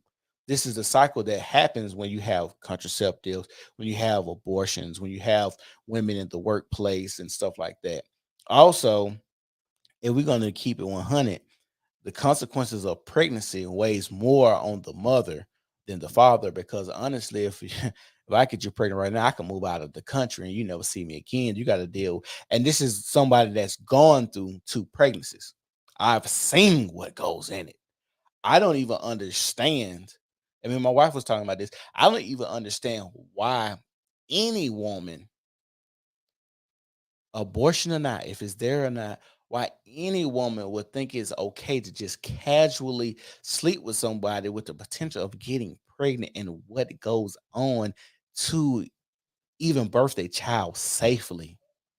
Like, say, like, it is so much that goes into it, from them putting basically they whole hand up you trying to check your cervix, the doctor's appointments, the making sure, the hoping that your baby's not breached, the making sure that if you want to have your baby vaginally, that it's turned a certain type of way, the head, the forming of the bones, the body, or how low your uterus sits, or how high your uterus sits, how wide your hips are to how small your hips are. Like, it's so much that goes into it. Drinking the sweet juice, I can't think of what it's called, to see if you have gestational diabetes, the swabbing your vagina and your coochie to make sure you don't have any like bacteria or any, like, it's so much that goes into it. Learning how to breathe, vaginal tearing. Like, my wife, I actually caught my first son coming out of the vagina, and I saw my wife coochie tear, like, literally split. And I'm like, I know this is personal, but this is why I'm doing this. Like, to even see that a baby comes out of there, and you as a woman are designed for this, and you see this your vagina tear. You see, my second son was through C-section, and to see the scarring, to see how they cut you to have a baby. You're just saying. I don't even understand. From what I seen, Right. it changed my view on sex. I don't even want. Sex is casual, it's fun. Like I said, just lighthearted. Everybody likes to bust in it. But from what I seen, made me change my view on sex. I don't even want to put any woman, even though I'm married, I would never want to put any woman through that type of turmoil, because it is stressful. It is strenuous. It's just a lot that goes in it. It ain't no, oh, I'm just pregnant, I'm going 9 months and I'm having this morning sickness. Yeah. Shitting on yourself. Like, you just never know. You know what I'm saying? So for a woman to sit here and just be like, oh yeah, I can have sex like a man. Like I said, I understand it's by design. They doing it like this. There's a lot of, my conspiracy theory, depopulation and stuff like that. I understand it. Yeah. By 2030, they said 45% to 50% of women will be single and childless. I understand it's all by design, because women are gonna out earn men. Women want men to earn more money than them and be able to provide. And men have just said, you know what? Sex is so easy that I don't have to earn more money to get sex, because let's be honest, men typically just want to have sex. But let me play this video.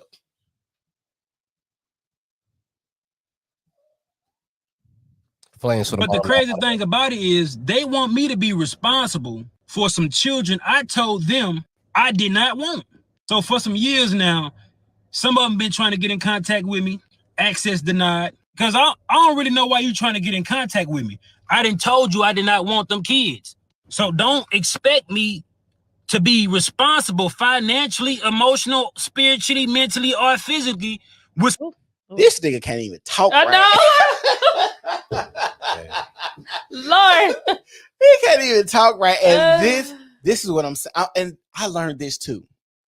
I did not know that people who are like have mental issues or some type of mental retardation have a higher propensity or higher sex drive than average people. They do. And you know what's crazy?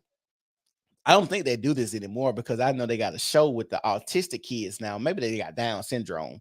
You know what I'm talking about? They got the boy and the girl they date, but they both got Down. They try to start a family.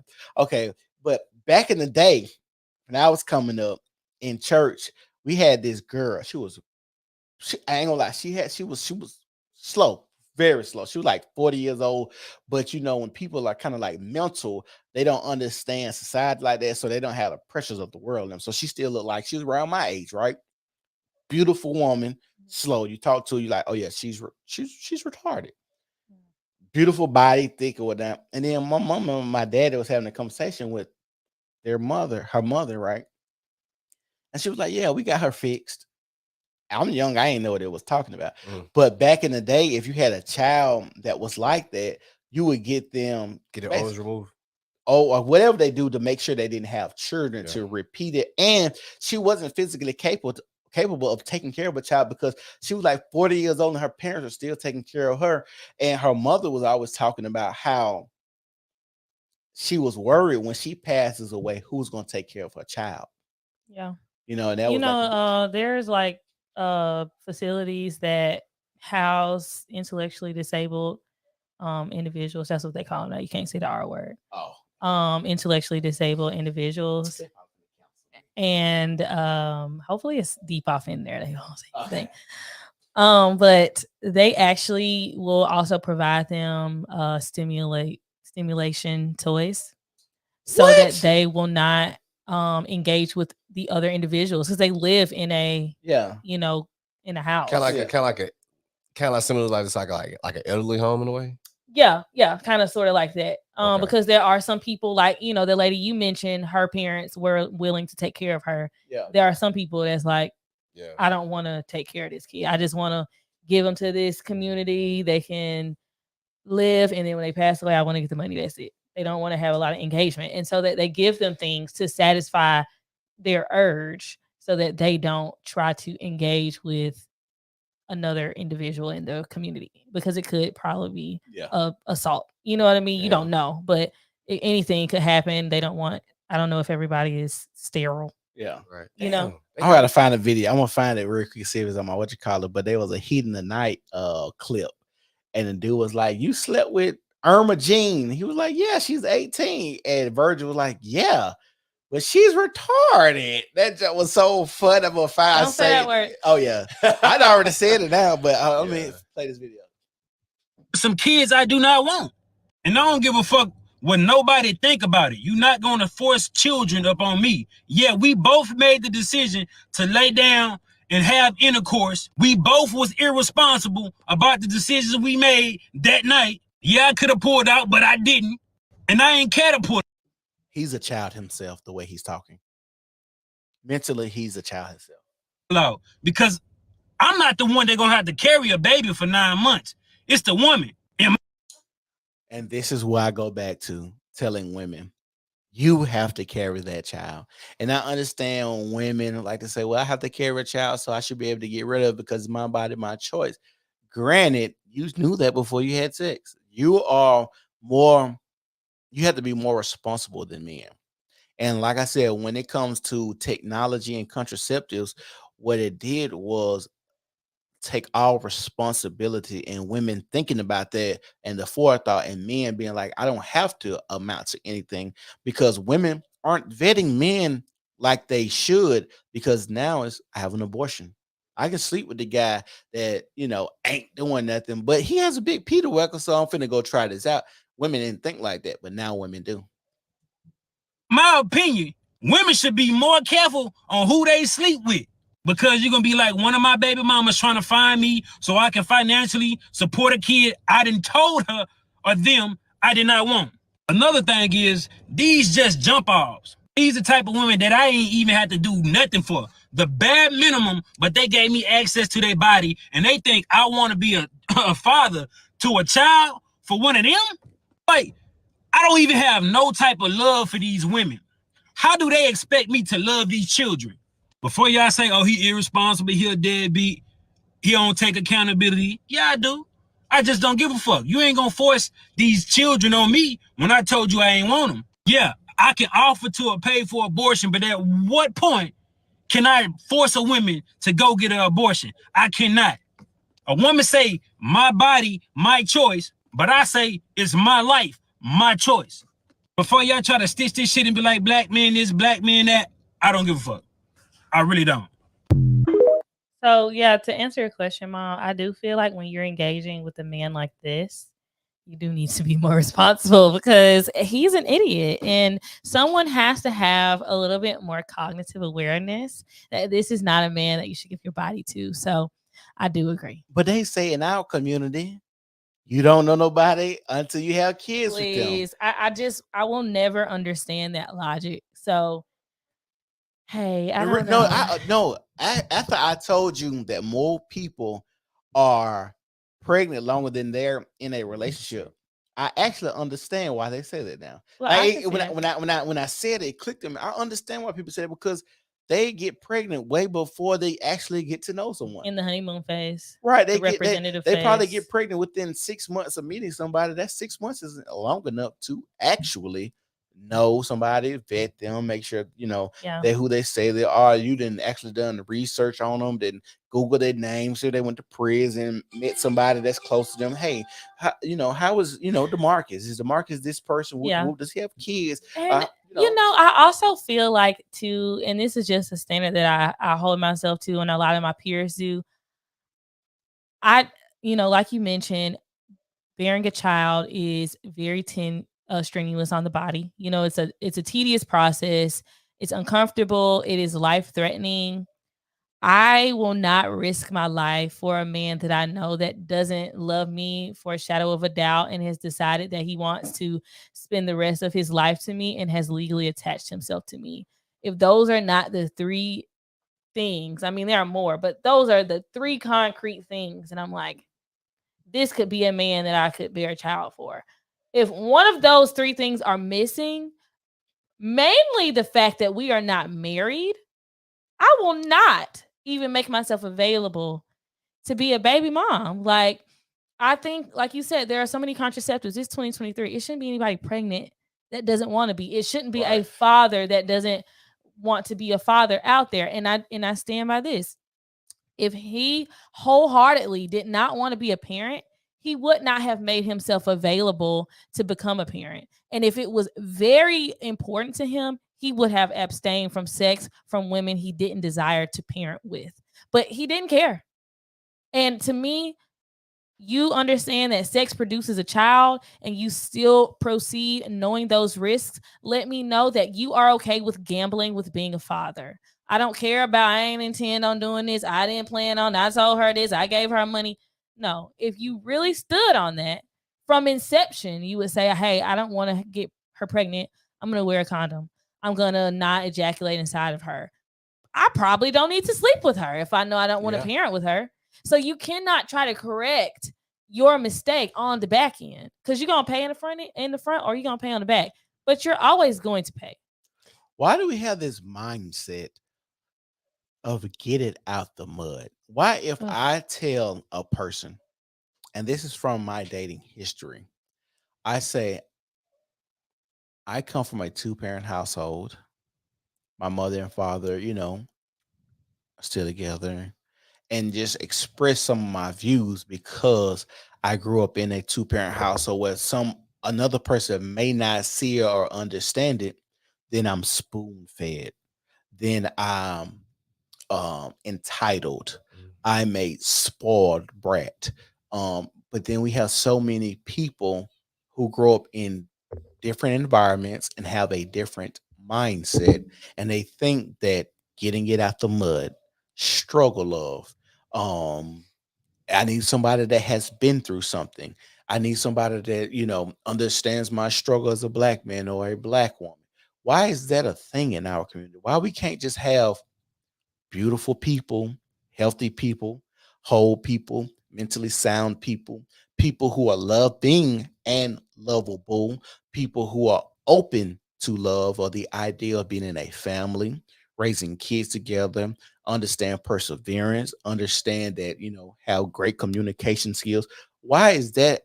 Why does that always escape us when we're talking about relationships in our community? Well, I think it speaks to the great fracture that has happened in our community because it hasn't always been like that.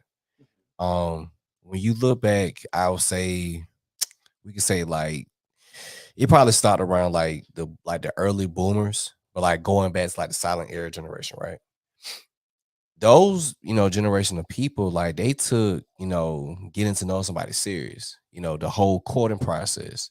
And not only that, like a man presented himself to a woman's father, her brothers, male cousins, any male figure in her family, so that he's already properly vetted.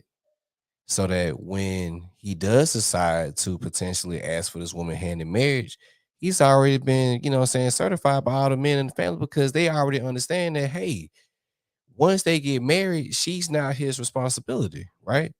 But I think when you put all these things in order that kind of separates men and women, it's like now you create this kind of like this new monster in a way where it's like you don't have a lot of people are growing up incomplete. Mm. So it's like when you don't have like that cohesion of like that traditional mother, father, and kid dynamic, a lot of people don't know how that looks like. And I think when you don't have like, I guess, families that are modeling the same type of behavior, it's difficult for a lot of people who didn't see that growing up to look at that as being normal. It was a guy. And I know you heard of him. I don't know if you heard of him, Ashanti, but his name is Thomas Sotomayor. Very controversial guy on YouTube or whatever. But he talked about growing up. He knew of some folks that had two-parent households, and he used to say that they used to clown like those individuals because they were like, "Oh, you got a daddy in the household? Like we all just got our mamas," you know what I'm saying? But at the time, they didn't understand how important that was for them to have two parents in the household until some of those men became fathers themselves and saw how difficult it was for them to co-parent with their child's mother, you know? And I think when you just look at it in all this is culture, you know what I'm saying? It's what the culture pushes. It's like black people in America, it's like we push like our underworld. We push the degeneracy because every group has this degeneracy. Like we're not, exclusive in that, but we're the only group, in my opinion, just from what I see on a regular basis online. We're That the like one promotes. yeah, exactly. We promote it, you know what I'm saying? And it's like, no, bro, like it's kind of more to just that, you know what I'm saying? Because you would think, just by what we promote, you would think that none of us have ever been in like a two-parent household situation and all of us just come up in a single parent household, on a single mother household. Even look at how things are advertised to us, like when it's things that are more generated towards like a family dynamic, right? Like Pampers. You will have a pamper box that has a white family, the mother, father, kids, right? Then you'll see it'll be one that has a woman on it and a kid, and it's like, hold up, bro, like, I know she got a kid, but damn, like I know she ain't made a kid by herself. Yeah, what a dad at? Yeah, what a daddy is. Yeah. You know what I'm saying? Just for example, just like the artists that did the rendition of Rugrats yeah. as adults, right? And What? Susie the only one. Susie was the only one originally that didn't have a father accompanied with the child. And then it was other like black illustrators that was just like, nah, bro, we finna, give, Susie a preferably a black husband that she had, saying children with. Hold on. Say that again. Now. So it was an artist. Okay. I don't know his name or her name, but they pretty much did a artist rendition of the Rugrats, like all grown up, but like as adults, and they showed them as parents. So you look at Angelica, you look at Tommy, you look at Chucky, Dill, Phil, in the rest or whatever. But Susie was the only one originally that didn't have an accompanying partner who she had children with. She was seen as a single mother. They redid it. This is the original one, and that's the one that they redid. And what's ironic in the original cartoon, Susie Came from a prominent black family. Yeah, probably the most successful on the show. Tap it. Yeah. Yeah, she came from like a very prominent African American family on the show, two parents, not a ghetto environment or something of financial insecurity and stuff like that. And her grown up self was like a single mom of two kids. So it's the creators of Rugrats. Are they black or white? Well, the person who redid the cartoon was not affiliated with. He's not affiliated with them, but the actual creators of Rugrats, they're smart heads. Okay, so let me get this clear before we go on. So the people who created the grown-up Rugrats was not the people of the original. Mm-mm. Okay, I got you. But whoever created her to be a single mother. Correct. Out of all of them. And Angelica had a man. And that out was of all people, yeah, that's what I was saying. Out of all people, she was like the meanest kid, Yeah, she had a man. Yeah, but I think This is sad. yeah, and I think it's a propaganda too, also to kind of push like, yeah, like y'all the ones that have the single mothers, and then black folks, we're kind of like the microcosm of like the world is trying to like go towards. You feel what I'm saying? Yeah. So I wouldn't be surprised in let me see, it's 2023. I wouldn't be surprised like in the next like 20-30 years that you'll start to even see white women on boxes and stuff like Oh, bottoms. you ain't got that long. It ain't gonna be that long.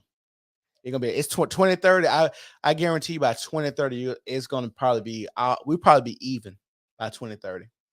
To go off of your like initial question, I also feel like the get it out the mud, like you guys said, is definitely glorified.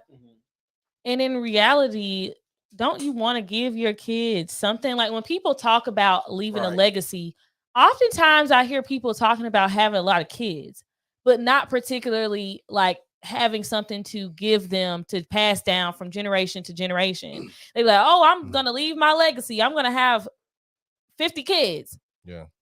What legacy other than the last name is just going to keep going down? Johnson, that's a common last name. Right. It's not something that's going to be like specific to these Johnsons. Right. You aren't giving them a business to inherit, property to inherit, anything that could set them ahead in life. And, my parents talk about it all the time.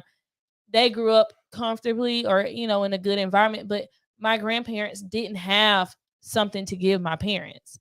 But they want to change that rhetoric for my sister and I. They worked hard to put us in good schools, to put us in a good neighborhood, to have great examples around us. Right. I'm blessed that I don't have the burden, I'm going to call it a burden, of getting out my mom's house, trying to figure out how I'm going to financially provide for myself, because I know if I can't, I'm going to be homeless. You know what I mean? Like I can't be with my mom. I'm glad if I'm short, I'm calling my daddy in a heartbeat. That's how I am too. You know what I mean? I'm calling my parents. You know what's sad? They said the number one way to build like generational wealth is to live with the parents. Not that, but life insurance. Yeah. And how many people still don't have life insurance? Are always asking for money when their children die, GoFundMe's and stuff like that. Right. That is crazy. Just think about it. You can get you a life insurance policy for $30 a month. Facts. You could probably get you $1 million life insurance, $30 a month. And you got to think about this. Just think about people who live in high crime areas. If you have a black son, or if you live in like a Chicago or something, or you live in the Birmingham, Birmingham, like number 3. Yeah, like either 3 or 5. 3 or something like that on like murder rate. If you live down here, why wouldn't you have life insurance and a good portion of life insurance to give your kids? If you might die, your children might die. Like I said, you just never know, especially if you have a son and you know he's in the street. And I was going to speak to what you said about living with your parents. To me, I don't know, but African Americans are the only group of people that will shame you outside of being like, 65 or 45 living with your mom, but like that will shame you for still trying to either go back to school or grow your business or do anything, and you're still living with your parents. But they're so proud to mention, I was 17, I moved to my first rat infested apartment on my own. I've been doing it on my own. I've been paying $700 in rent since I was 16. Yeah, I was emancipated. It's not a badge of honor. That's a badge of struggle.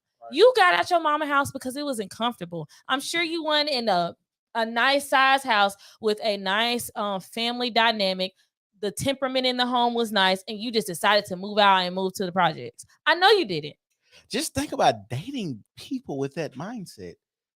Just think about this. We thinking about a person that's thinking about getting out the mud. Now, let's say they take that same mindset in dating. Hey, baby, we got to go through something. I got to, I've seen this where men say, I got to cheat on you and see if you will stay with me to know if you really like, why we got to go through that? Real talk. Like with my last relationship, like she kind of came up in a very like, strenuous environment where she didn't really have like that solid upbringing from her parents. And I'm not gonna sit here and say like in the beginning, because I mean I did originally come from a single mother environment, but it was one of those things where because I grew up with her parents, I never really had to deal with that. You feel what I'm saying? I still grew up in love. You feel what I'm saying? Where it was more so with my ex, like she kind of grew up like in struggle in a way. So it's like kind of to your point, like even how we looked at like love and stuff like that, you know what I'm saying? Like I was a little bit more open and kind of like, to just different ideas. And like for her, it was still kind of like a guardedness. So it's like your backgrounds definitely play a factor in how you move, even when it's talking about like just relationships, because you're more so, as a person that's getting out the mud, you looking at more so survival Yeah. than anything. You know what I'm saying? And I'm like, oh, I ain't, I mean, granted, I understand survival to an extent, Yeah. but I'm not out here just trying to like, like everything is just so crucial. Like, no, like I'm, what I'm saying? Like I want us to try to develop something that, you know, granted, everything's not gonna be rooted necessarily in love, but having some form of affection there that, on those tough days, it kind of carries us through. You feel what I'm saying? So those things are very important as to why, like a lot of people, especially guys, I know I started asking myself, like, what are the things that, getting into dating, like, hey, what was your family dynamic like? Yeah. Because that's going to tell me a lot, what I'm saying, what to expect potentially, because, you got the, I know we've been talking about the possibility and probability, that's my line up. Like, yeah, you may come from a single mother household and you may actually be a good mate for me. But what's the likelihood, what's the probability of that happening for me if you didn't grow up seeing your mother work in tandem with a man and actually respecting what he said? Because just because you came in a two-parent household doesn't necessarily mean that you're going to be a great mate, because your mom could have been a total bitch to your daddy. Yeah. And your father could have been henpecked. So it's like you're seeing this and it's like, oh, okay, I see how my mama is treating my daddy. So this is how I'm going to go out and treat men. And then you're going to mess around and try to mimic that with the man and end up having a very difficult time maintaining a man, because ain't nobody gonna deal with that. The first time I think I was hurt dating, I remember one of the things my father always used to tell me and my brother is date someone that comes from a two-parent household like you. He was just like drive that, drive that, drive that. And then we was having a conversation and I said, I didn't know needing someone that comes from a two-parent household would be so Difficult. difficult. I didn't know it was going to be so difficult.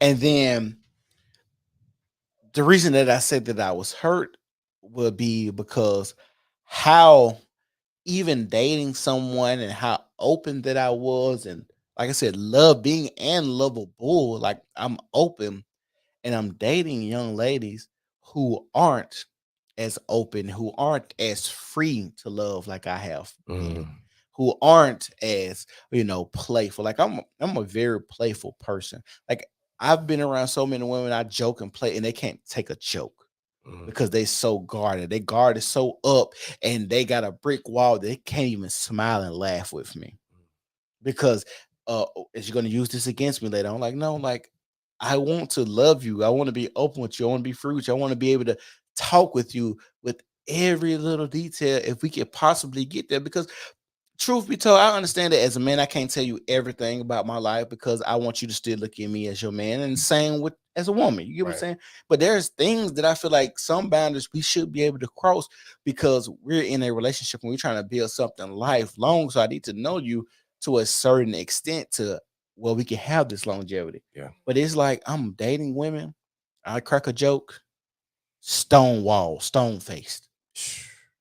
I'm like, you didn't think it was funny? No, it was funny, but I'm just not gonna laugh at what you said because I don't know how you'll take it later on, or I don't want you to think use me as the butt of your jokes or something. Like, no, baby, I'm just having fun.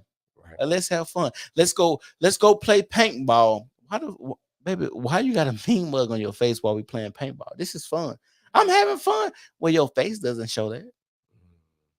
Everybody else, I'm looking around smiling and having a good time, and you the only one mean mugging while you shoot a gun behind the hay bale. You know what I'm saying? You could be concentrating. No. Nah, some chicks be having resting bitch face for real. Yeah. You know. And that's that's the thing. And like I said, that's when I realized that I was hurt because I was like, I'm not going to be able to find emotionally, just like how I was playing with my wife. Like that's me joking and playing and shooting the shit and like that's how I am. But I love my wife a lot. You know what I'm saying? Like we have a good time. We could joke and play, and it was hard to find someone where I could just even do that. Right. But we both are the same people. We both born on the same day. Like we both bust each other balls at times. Like we both, and I'm okay with that. You know what I'm saying? And I don't feel like she's being malicious. I don't feel like she's trying to hurt me, and I'm okay because I love her, and I feel like we got to a place where we can do that. Right. And I feel like that goes with friendships or anything like Yeah. that. Like, if we hanging out, we boys, I'm gonna say a little slick shit, a little jab. Yeah, to you know the guys, we gonna bust out. you Yeah, know we what I'm gonna saying? bust balls. And so I feel like even in a relationship with your lady, you're gonna do that too. And sometimes you can't even get to that point. Yeah. It's sad. And like I said, it's difficult. It's just difficult. And like being in church, like now, like my dad used to say, you'd probably be best to find a girl that's like that and that has two-parent households in church. And granted, statistically they say if you make a certain type of money, like $250,000, you're pretty much gonna have a successful marriage. And if you're very religious, you're going to have a successful marriage. Like, what I'm saying, divorce rates drop to like 20%. You know what I'm saying? But even now going to church, most of the people that's in church are women that are single, that come from single parent households who are trying to find a man, but they just not emotionally healed. That's why a lot of them are using church as therapy and as Tinder. Not Tinder. That's what they're using it for. Real they're using talk. it as Oh my they're God. using it as therapy and they're using it as Tinder. Man, like I've even heard some men say that like some churches have even made like the single men, like all the single men in the church rise up. And then, Bruh, no, that's true. I'm gonna call it out. I was at the worship center before me and my wife got together. I was at the worship center. It was 2015, and it was like Pastor Van had said, a lot of women are saying they don't know any good men or having trouble finding good men. So all the single men stand up. But this is what he said. All the single men who's trying to get married stand up. Do you know it was one man that stood up, and that one man that stood up in church had a daughter. He had a daughter, and he was like, and Pastor Van called him out, and he was like, you trying to get married? He's like, yes. He's like, and he asked him all these questions, like, what do you do? All just like in church in front of everybody, and everybody's looking at this man. I'm like, this is awkward as fuck. But I'm looking around church, and I'm like, it ain't nothing but women in church. And I'm telling people, when people ask me at this young, I was young, you know what I'm saying? I tell people, I said the only reason I don't go to church because I'm trying to get saved or religion. I'm going in church because I'm slanging Peter whack around that motherfucker. Like it's easy to sleep with the church women too, because it's what 40-1? yeah.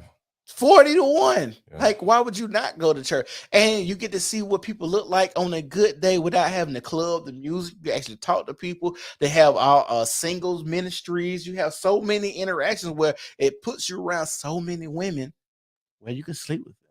I have never been dated or interested or taken down by a man at church. Man, like Absolutely it's not. memes, like it's like it's legit memes of like they talk about like the Christian play or whatever. You know what I'm saying? Like it's like a legit thing, bro. You know what I'm saying? But like, bro, I'm gonna tell you something. I was sleeping with like 7 different women at church at one time. 7. Yeah. Easy. 1 date, 2 dates, smashing them. They think because I go to church and I'm a single man going out by myself, nice dress, got my Bible, talk about the Lord and stuff like that. I'm just gonna marry them. See, I went to church to the Highlands for a really large portion of my childhood and like adult life. I don't know if we had singles ministry. We may have. It wasn't really. I know in our like announcements, church announcements and stuff, it wasn't ever talked about. But I don't know. That's a white church though. Too. I mean, yeah, but I'm just saying that's why I have never had that experience. Because I don't think I ever heard like Church of Highlands have like a singles. Because I went to Faith Chapel too. I went to Faith Chapel too. We talking about black folks. I went to Faith Chapel while I was really young. I was too young to know about a single ministry. And so when I went to Faith Chapel, they built like they you can look this up. Faith Chapel even built like a church club for like people to mingle, singles to mingle with each other. Yeah. Like they literally built like a church club for people to go like happy hour and to mingle with each other. Like they had like both singles bowling night and singles movie night. Like they was having a lot of singles things for people to meet in church. And the women, all the women would have the same gripe about the singles church ministries. Like no men show up. I mean, because it goes to a deeper, conversation about, church not necessarily being geared towards men anymore. You feel what I'm saying? Because they're speaking to who is attending. You know what I'm saying?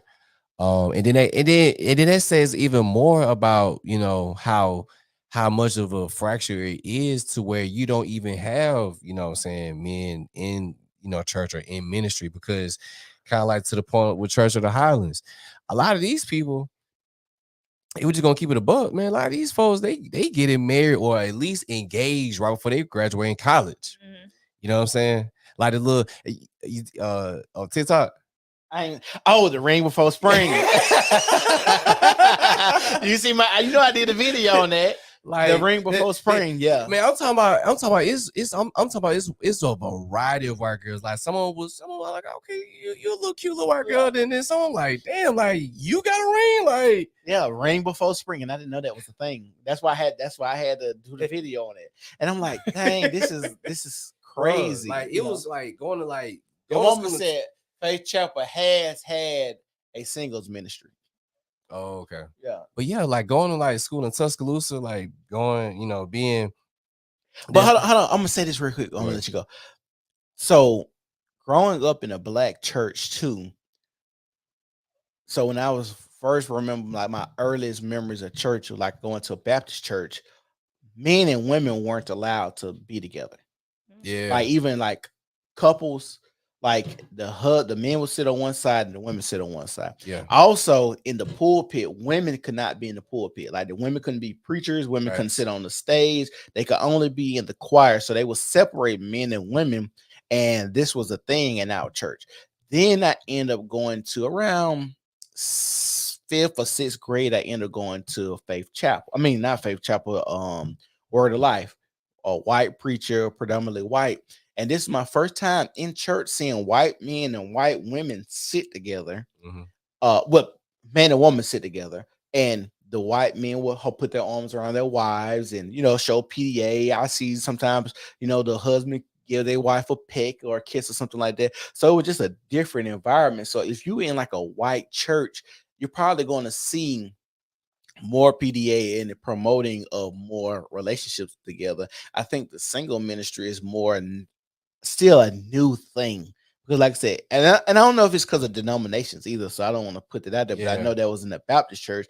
It was just different. I think it is a denominational. You think so? Yeah. Yeah. So that's why I don't want to be like this all black church. I know that's why I said Baptist church. Yeah. You don't want to paint that broad stroke, for sure. But it's ironic, in the coincidence that this particular church has a heavy population of African American folk, who Faith Chapel. Mm-hmm. You know what I'm saying? So it's kind of like it kind of makes you wonder, like, does it, is it incumbent on, demographic? Because you really don't hear about this at quote unquote predominantly white or non-denominational churches. You feel what I'm saying?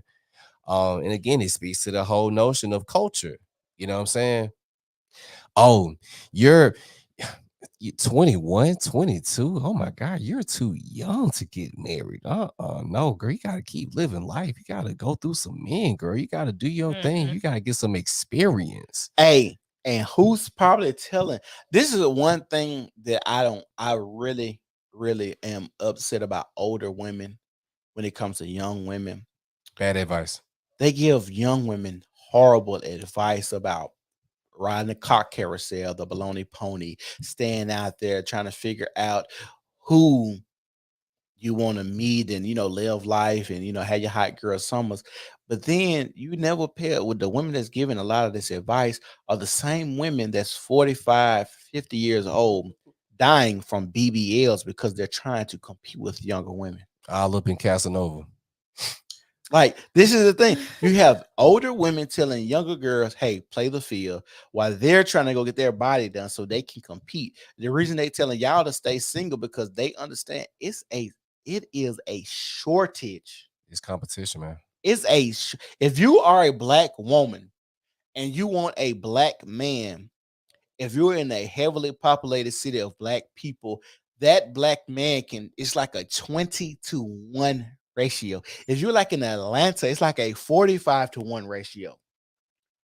That is how crazy this is. If you're in Atlanta, you got to think about the gay people, the niggas that have been to prison. Like, it's so many dynamics of why so many men. And like I said, all of this is by design. All of this is technology. All of this is why men are like, I don't really have to get married because I'm getting sex frequently. Why would I be married to a woman and beg her to have sex with me? I'm not gonna have multiple women and just replace them out because all I really want in life, really right now, is sex. I don't need to have the children because I don't necessarily have to have the fulfillment of children. I just need sex. And women don't understand, and they keep trying to play the game of I want to bust a nut too. I get it. We all understand it. Having sex sometimes is fun. It's a stress reliever, makes you feel good. It gives you a little pep in your step, has you glowing the next morning if it's good or whatever. Cool. I get all that. But if you're gonna play the game for the long run, or your goal, excuse me, if your goal is to get married, you can't play the game as if you're a man. You have to play the game as if you're a woman. That what Steve Harvey said, think like a man. What is it? Act like a lady, think like a man. Act like a lady, think like a man. That's the stupidest advice ever. Why would you think? Why would you? And I mean, look at his daughter.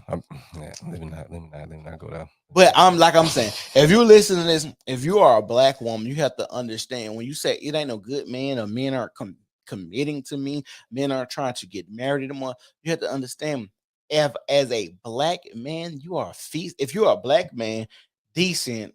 If you're typically in shape, you look decent, you work out, you got a little money and stuff like that. You can go on dates typically twice a week. Why would you get married? Why would you be in a relationship? It's 45-1 in places like Atlanta. Yeah. Yeah. For like as a man, just me saying that, it's like that is crazy. Yeah. Do you think that a lot of women are, I guess you could say, single because they're not willing to compete? No, I think women know they have to compete. I think that's why 98% of women go through cosmetic surgery. They're doing that because of competition. They don't do that because women like to say, I'm doing it for me. I'm wearing a makeup for me, whatever. No, they're doing that for competition. There's no reason for a woman to go get this a big old booty that doesn't match her body. Yeah. She's doing that for attention. She wants to walk in the room and command attention at all times. That's why she's doing that. I don't think it's that they don't want to compete. I think they want to compete, but they want to have some kind of competitive edge. So they will cut corners, which is why they will allow men to sleep with them without having the requirements of commitment. To me, you're trying to cut the corner. You like, hey, I'm going to get it to you because it's going to be so great. It's going to be so amazing that you're going to want to be with me and not be with Ashley, who is trying to cut the same corner, who is trying to cut the same corner from Brittany, who is trying to cut the same corner from Jasmine. It's just a lack of having that standard. And so I operate from a place of abundance. I don't feel like I'm ever at a place in life where I don't have a valid option or a great option or a great candidate. I've never been in a place where I'm like, oh my God, the men ain't taking us out. They not calling. They don't want to be in a relationship. Men pressure me to have sex. I don't experience that. I already have my established things with me. I'm not getting ready to sleep with you if we're not in a committed relationship. Sorry. You know, I don't care what's going on. Go holler at Ashley, Jasmine, whoever else. Go talk to them. Right. They got what you want. Their bar is at a level where you can jump over it easily. For me, I require more. And so if you don't meet that requirement, I don't feel sad. I actually feel great because I haven't wasted time and my body with a man who is undeserving of it. You don't even find enough value in me to say, let me get a chance to know Ashanti, see if she's a good candidate to be a girlfriend, want to date her, want to get to know her in order to potentially access my body. You feel like you want to express to my body? Go call her. Yeah. And I say like this is, and I know women gonna get mad at me for saying this, but this is where women have dropped the ball because like there was a point in time where men would be willing to give a woman commitment, i.e. marriage. Mhm. Cause let's keep it above. Our granddaddies, I mean, they probably learned to love our grandmothers and great grandmothers, on down the line.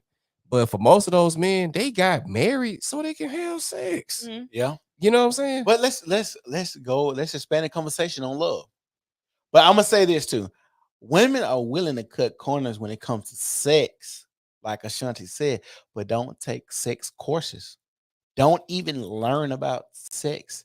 Don't even take like now. I don't know if y'all seen this, but now they're starting to teach penis riding courses. Y'all seen it? They're starting I to saw teach. that. I Now saw they're that shit. starting to.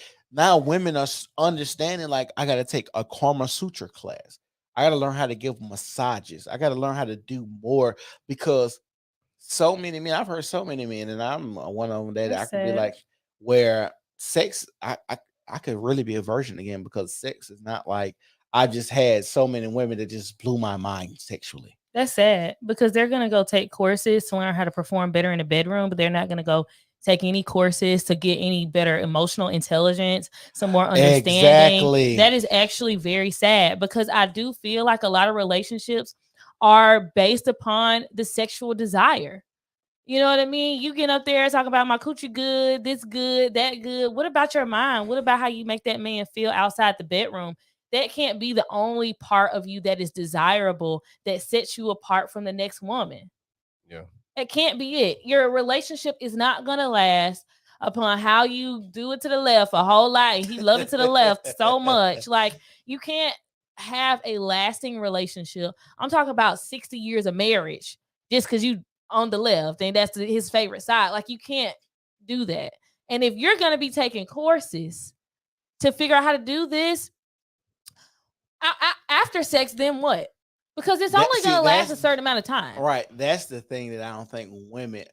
eh, I'm gonna say this, and I was talking to Chris. Shout out to the date master, and we was having a Chris. long conversation, and he was saying women really aren't built. I'm paraphrasing, but basically, women aren't built to find mates themselves, and that's why we had a vetting process, and the fathers, and Mhm. they had to come to the house, and the brothers and the uncles signed off on the man because women. And we can see how We it's see it. going. We see it in Well, real time. we see in real time how dating is going for women when they are left up to their own devices to pick the men that they claim that they want. Now they're hurt. Now niggas ain't shit. Now the niggas that played them, they didn't got pregnant. I didn't know who he was until we had a baby. Yeah. I didn't got 6 abortions because this nigga told me he had sex with me and laid down with me, but he didn't want to.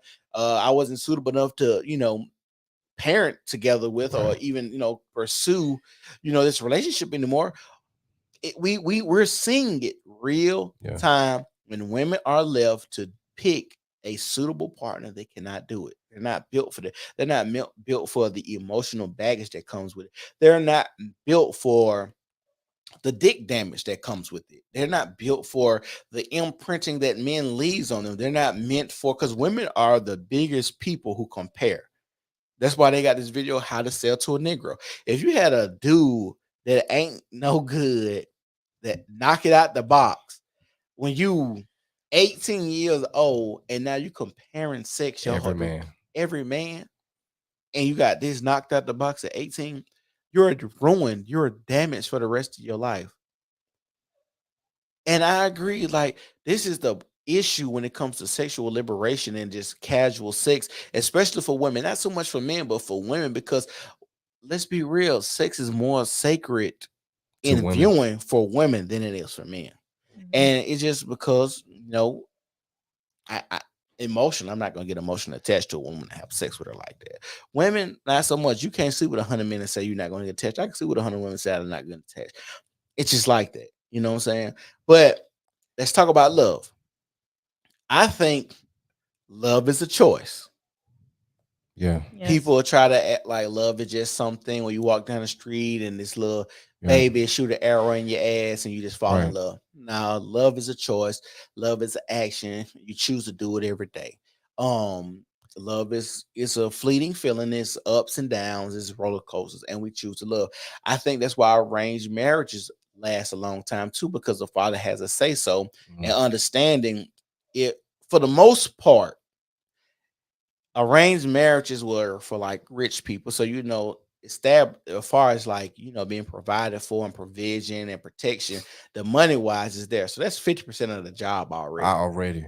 You feel what I'm You just got saying? to work on the other 50. You work on the other 50. If I fall in love with you over time, you grow to love somebody. I feel like some people want that Disney fairy tale, love at first sight type Right. stuff. Right. Where I feel like our love takes a time, depending if it's, you fall in love, takes a day, a week, a month, a year, 5 years. It's just depending on if you wake up and work at it every day. And love it ain't that complicated. It's not that magical. If I would say it's not that magical, and love is more practical than we like to admit. Yeah, exactly. And I think, we've been kind of sold a bill of goods, like you alluded to the Disney fantasy, seeing cartoons growing up and, they having this great love affair. And then, as we start to investigate and research relationships more in depth, you actually come across articles that'll say that the actual feeling of love that individuals go through in a relationship only lasts between like anywhere between 6 to 2 years Yeah. max. So anything outside of that 2 year max, there's something else that's keeping you in that relationship outside of this thing that we perceive as love, whether that's obligation, whether it's I guess time together, or you all being married, or you all having a relationship and having kids, or you all having a business. You know what I'm saying? Like I've heard a lot of people say that, their business is a big reason why they remain in their relationship, because they have so much invested in each other, and it'll be hard to kind of separate that. Granted, that's not always the issue, it's not always a thing for every couple, but that's one of the things that some people have told me as kind of like what made their relationship last a long time. And I know some women, they scoff at the idea of arranged marriages because they feel like it takes away control and autonomy for them to make a choice. But like you just said, like you and Chris's conversation, historically speaking, women haven't always made the best choices when it came to picking a mate. So yeah, you may not necessarily have the butterflies and the emotions, the fireworks of, oh my God, like, oh my God, I just love this guy.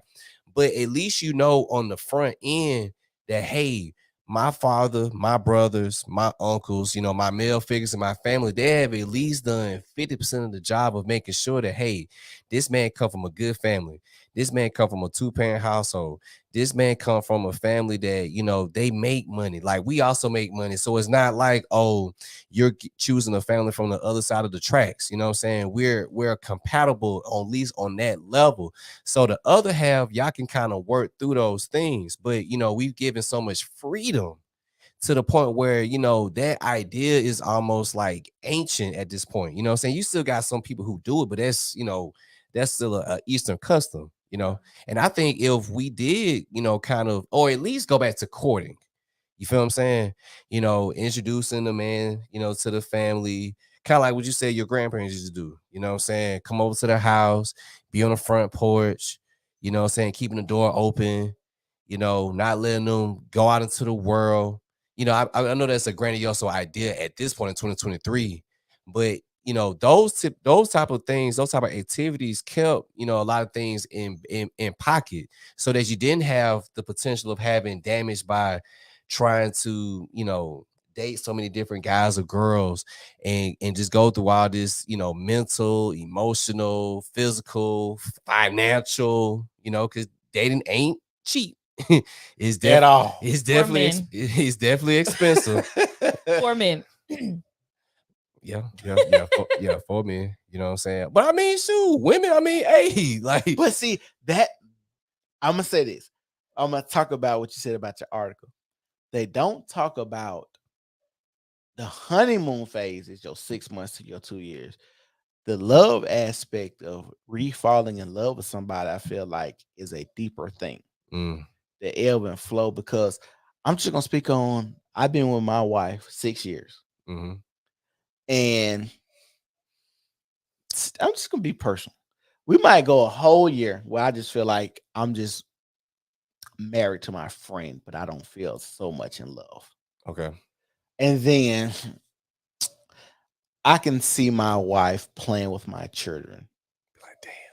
and be like, this why I love this nigga right here. This my nigga right here. I love her.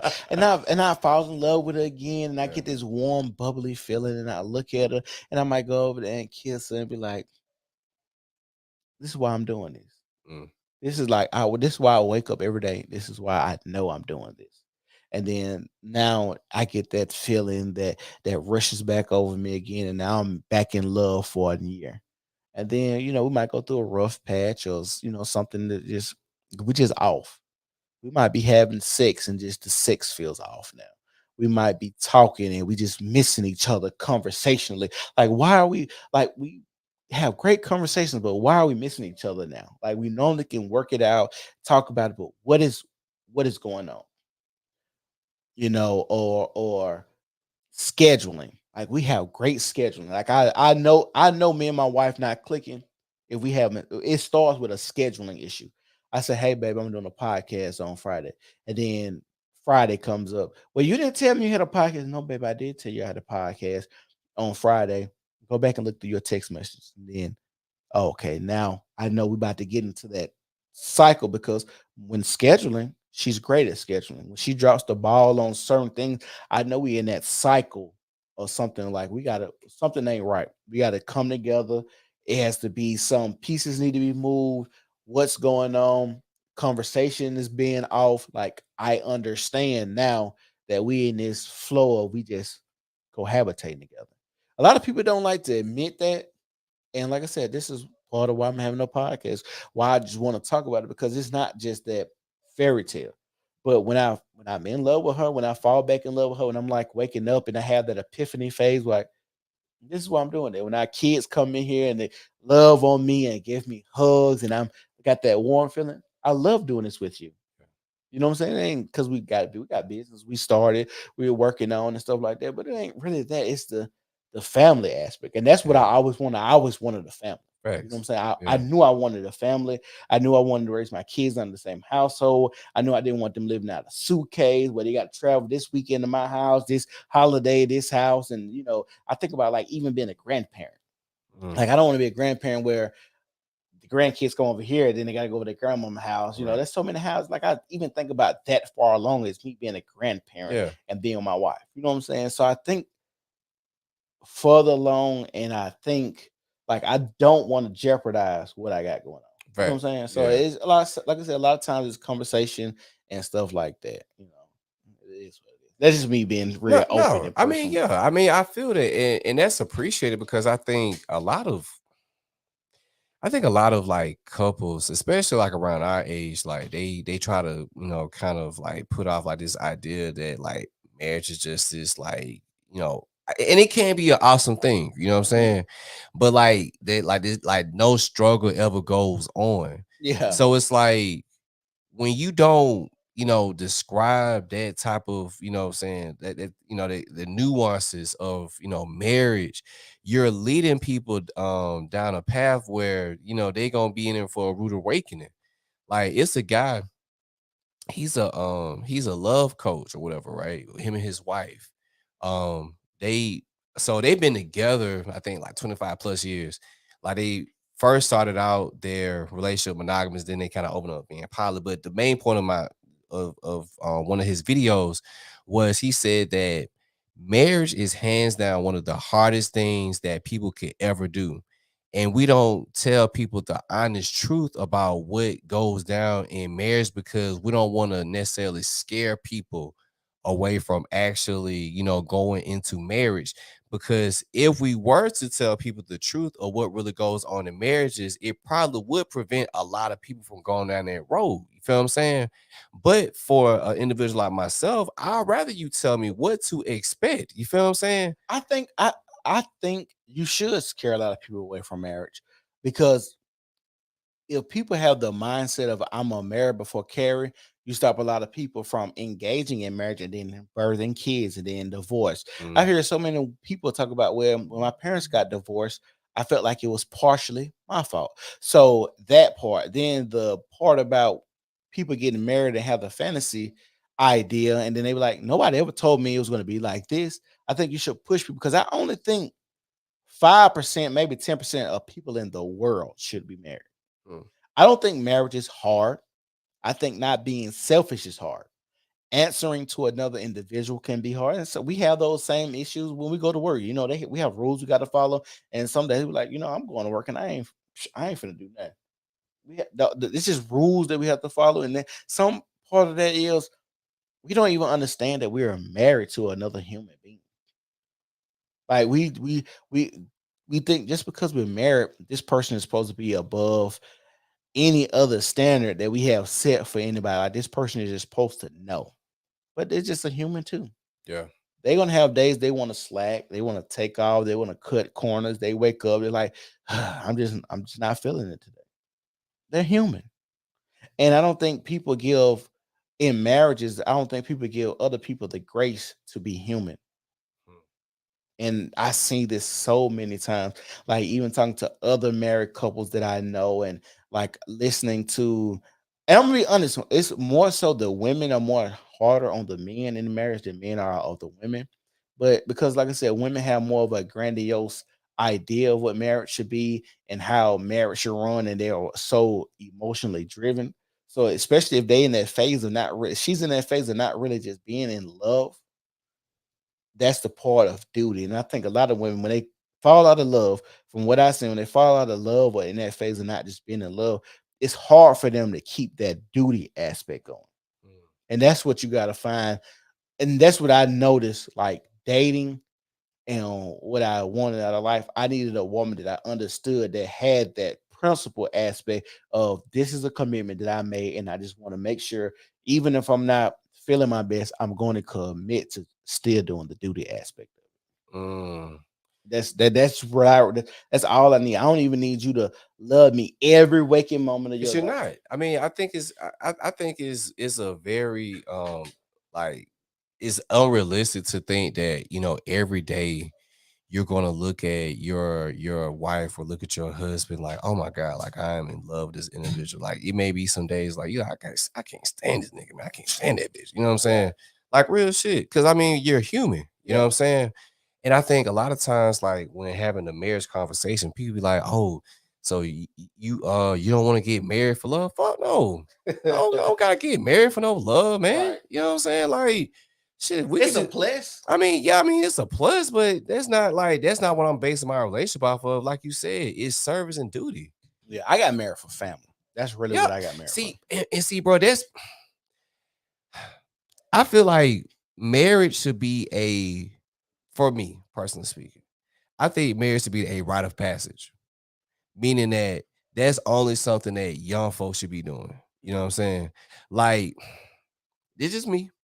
It kind of bothers me when I see like older people, like folks in their 50s and 60s getting married. I'm like, fam, like, what's kind of the point of you getting married? Like, y'all not having kids, like y'all could just be together. You feel what I'm saying? Yeah. Like, what's the point of like y'all? But some people view marriage as love though. And so that's could be a celebration of their love.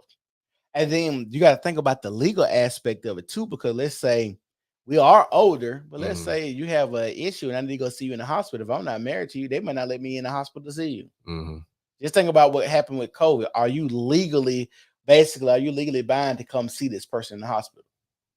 So it's like I said, it's the legal aspect. I know a lot of guys like in the manosphere, like they said, well, legally this is not good, but legally it is good because let's say your wife is a vegetable and she tells me her living her last directive on what she wants to pull the plug. She doesn't want to be a vegetable. I can make that call because now I'm married. She can make that call because we're married. Like right. there's a lot of legal benefits to actually being married that's just deeper than, oh, if we get divorced, she's gonna take half of my stuff. No, the thing about marriage and divorce, I know a lot of people are scared of, is really who makes the most money. You know what I'm saying? If you were typically gonna live a pretty much an average typical life, you're not really worried about her taking half of your money because it's about who makes the most money. It's not about, oh, the law says the man got, no, it's about who makes the most money. If you make a buku amount of money, yeah, nigga, you probably finna get sent through the ringer. It's life. You signed up for it. It is what it is. If she makes more money than you, she probably finna get sent through the ringer. it happens. It's life. That's just the law. But like I said, if you with somebody, you still want to have those things further down the line that you can't predict or call it. You don't I understand. agree. You know what I I'm saying? agree for sure. Like that type of stuff I thought about too. Cause like I trust my wife. Like nigga, like we have those conversations. Like nigga, if I'm fucked up, if a car wreck or something, and I cannot live without being on the machine, let them pull the plug. Don't spend no money on me. Let me go. I got $1 million life insurance policy. So me and my wife both. Like, let me go. I can't take care of y'all It's a vegetable. as a vegetable. Let me go. Yeah. Like these are the hard conversations we don't have. I hear a lot of people. I've been around other couples and I say, hey, do Keep y'all got life streaming. insurance? And Yeah. oh yeah, I've been around a lot of couples and we had these conversations. I'm like, y'all never talk. Y'all don't ever have these conversations where y'all are talking about, well, what if somebody's in a vegetable state? What about if the leg chopped off? Do you want them like you gotta me and my wife have these type of conversations. You know what? I hear people say that they don't have those conversations in the same way that they say they don't believe in prenups because they feel like preparing for the future when it comes to a demise Mhm. is a somewhat of an omen that it's going to come to a demise. But I also feel like it's preparation for the demise. It's going to end. Like Right. we are going to leave. Right. And if, your finances are heavily important to you, if you've amassed some wealth prior to marriage, I think it's just advantageous for you to have parameters as to how it's going to work out if it doesn't work out. Right. And with the life insurance thing and with, talking about what's going to happen if do not resuscitate, all that kind of stuff. Why are you avoiding that? Like if you plan on being with this It's person scary. forever, You don't think it's scary? I think that is scary, but I don't think that it's going to end well. Like my parents have talked to my sister and I about what type of funeral arrangements they desire to have, that they have life insurance, how the rest of our life may go if one or both of them leave prematurely than what we're expecting. But even if my parents get to be 100, we have a game plan. They have a will. We talk about those things. And maybe because my dad is in law, it may not be as taboo for us because it's just a legality. So it's like, as we've grown, we have gotten more properties or we've gotten more assets. So we need to add that to the will or increase our life insurance or tweak this or change that. But it's going to help down the end because I don't want to go through grief and I'm fighting my sister over a dresser or a house or you know what I mean? I don't want to do that. Those type of things bring out the worst in people. It does. And It it's does. it's sad because you would think there would be some type of cohesion or camaraderie around somebody's death, but it brings out the ugliest stuff. And I think that so many people know that death means sometimes a benefit for me. Like Mhm. if you die, knowing insurance is coming because my parents had the same conversation. So one of the things my brother is a little slow, right? And so my mom always say, when I die, take care of your brother. Mhm. And so I said, well, let's have this conversation. You die. If I give my brother the house and I take the life insurance money, would that be okay with you? She said, perfect. That works for me. I know he has somewhere to stay. He has children, they can stay here too. And you could take the money. And basically, the life insurance and the house is equivalent to each other. Is So it written? no, it's not written, but it's not written, but it needs to be written. It does. It needs to be like a wheel, It does. And so like stuff like that is like we have a conversation. And I'm pretty sure I would probably think it's written the way she's telling me, but she ain't told me. But I would it's a conversation they probably need to have. But like I said, like those type of conversations we don't have. And like I said, death in our community is always a thing where death in life, it seems like it's a sacred thing, but we don't ever even want to talk about like the beginning and the end. Yeah. I don't know why it's like that. Like even life insurance, somebody gonna die, so why you not have life insurance? Yeah. And I think it's easier to talk about it when we're well. You know what I mean? I definitely Yeah. don't want to be at my mom or my dad's hospital bed. Like, all right, what we gonna be doing? Yeah, you know Like, what I'm saying? I'm Yeah, for I'm sure. glad to be talking about it while they're in good health, good standing. I don't foresee any of them leaving this earth even in the next 30 years, hopefully. But I don't want to be, like I said, I'm glad that I know when my parents pass away that they have these wishes for their funeral arrangements. And Yeah. I'm not trying to, well, mama might want this, and I got my sister, and mama might want that. I don't want to fight with her. I want to go with the plan, cry, heal, and try to get my life back together to the best of my ability. But that preparation saves so much strife and heartache. I Mhm. don't want to be in court fighting my sister over stuff that my parents didn't have written out. You know Yeah. what I mean? I don't want to fight because I want to keep the house. KJ want to sell the house. I don't want to go through that. Yeah. I feel like it's good for everybody to have that set in place. Yeah. Like even just think about me and my wife. My wife said, "Yeah, I want to be cremated." I said, "Well, I want to be buried." Then she said, "Well, if you're gonna be buried, nigga, I need to be buried right next to you." Like, Mhm. we're going back and talked about that because she want to be cremated. I was like, "Okay, well, I'll cremate you, but I want to be buried." And like I said, we had a conversation, even talking about that. Like, it's just like I said, it's baffling that these are conversations that two people who are married need to have. And honestly, if this is how I view it, if two people who are married aren't having these conversations, are y'all really in it to the end? Are y'all really thinking about, hey, I'm gonna die with this person? If you're not having a conversation about death, are you really thinking about being with this person forever? Because you're going to die. Yeah. Yeah. I mean, some people just don't have the foresight. I mean, these people saying they don't even know they baby daddies. Yeah. Eh, And I'm dating men now, like, and this stuff that's so petty that may seem petty, but it means a lot to me. Like, I was dating a guy who had a hard time complimenting me when I was like, man, I wish you would compliment me more. And it was a huge struggle. I'm like, I'm not picking this person to be a father to my child. If I have a little girl, that goes I back to want my loving. husband to tell my kid, my Yeah. daughter, I don't care if her hair is standing up on her head. Yeah. If she come in here and say, Daddy, do I look pretty? You better open up your mouth with delight and Yeah. joy. And Saying see, yes. that goes back to what I said. Some people ain't loving. That's a Mhm. person that's not loving and don't understand compliment. That person probably wasn't complimented as a kid, Right. or don't know how to be complimented, or it was a person that was complimented, but was maybe complimented in a way where they were sexually assaulted in a certain type of way. Mhm. So needs giving you a compliment. Well, it makes me think of when this person would compliment me and rub my hair and do this type of stuff to me, to where I just feel weird or icky Right.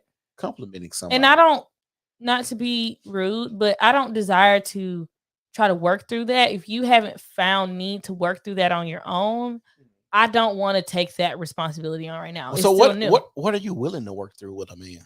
I want to partner with a healthy individual. I'm not saying a perfect person, Yeah. but if you recognize that there is a flaw that you have that needs to be corrected and you haven't taken steps to do so, what am I supposed to do now? Like, I don't come with those things. I've been blessed where I don't have a lot of emotional damage and emotional baggage. And the things that I have emotionally dealt with, I've taken the proper steps to seek counseling or to seek some type of correctional therapy so I can move past that. I don't feel like it's fair for me to have to inherit your burdens that you don't even find enough value to correct. But now I have to put up with that, potentially produce a child with a person who doesn't see fit in correcting those things. And now we're supposed to be moving toward raising a child with healthy mindsets when you may not be as healthy as you can be. Brad, why do you think that so many people get in relationships and think they have to fix another person? I think a lot of people have like hero complex. Yeah. Ooh. Okay, explain. So like I think especially for men, like, and I've even saw this in myself in previous relationships where You think men? I'm gonna push back. You think men have more of a hero complex than women? I could say it's I, almost equal, I would say. You think so? Because I see so many. Have y'all seen the saying, I'm not going to leave a man because I don't want a woman to reap the benefits of what I sold into a man?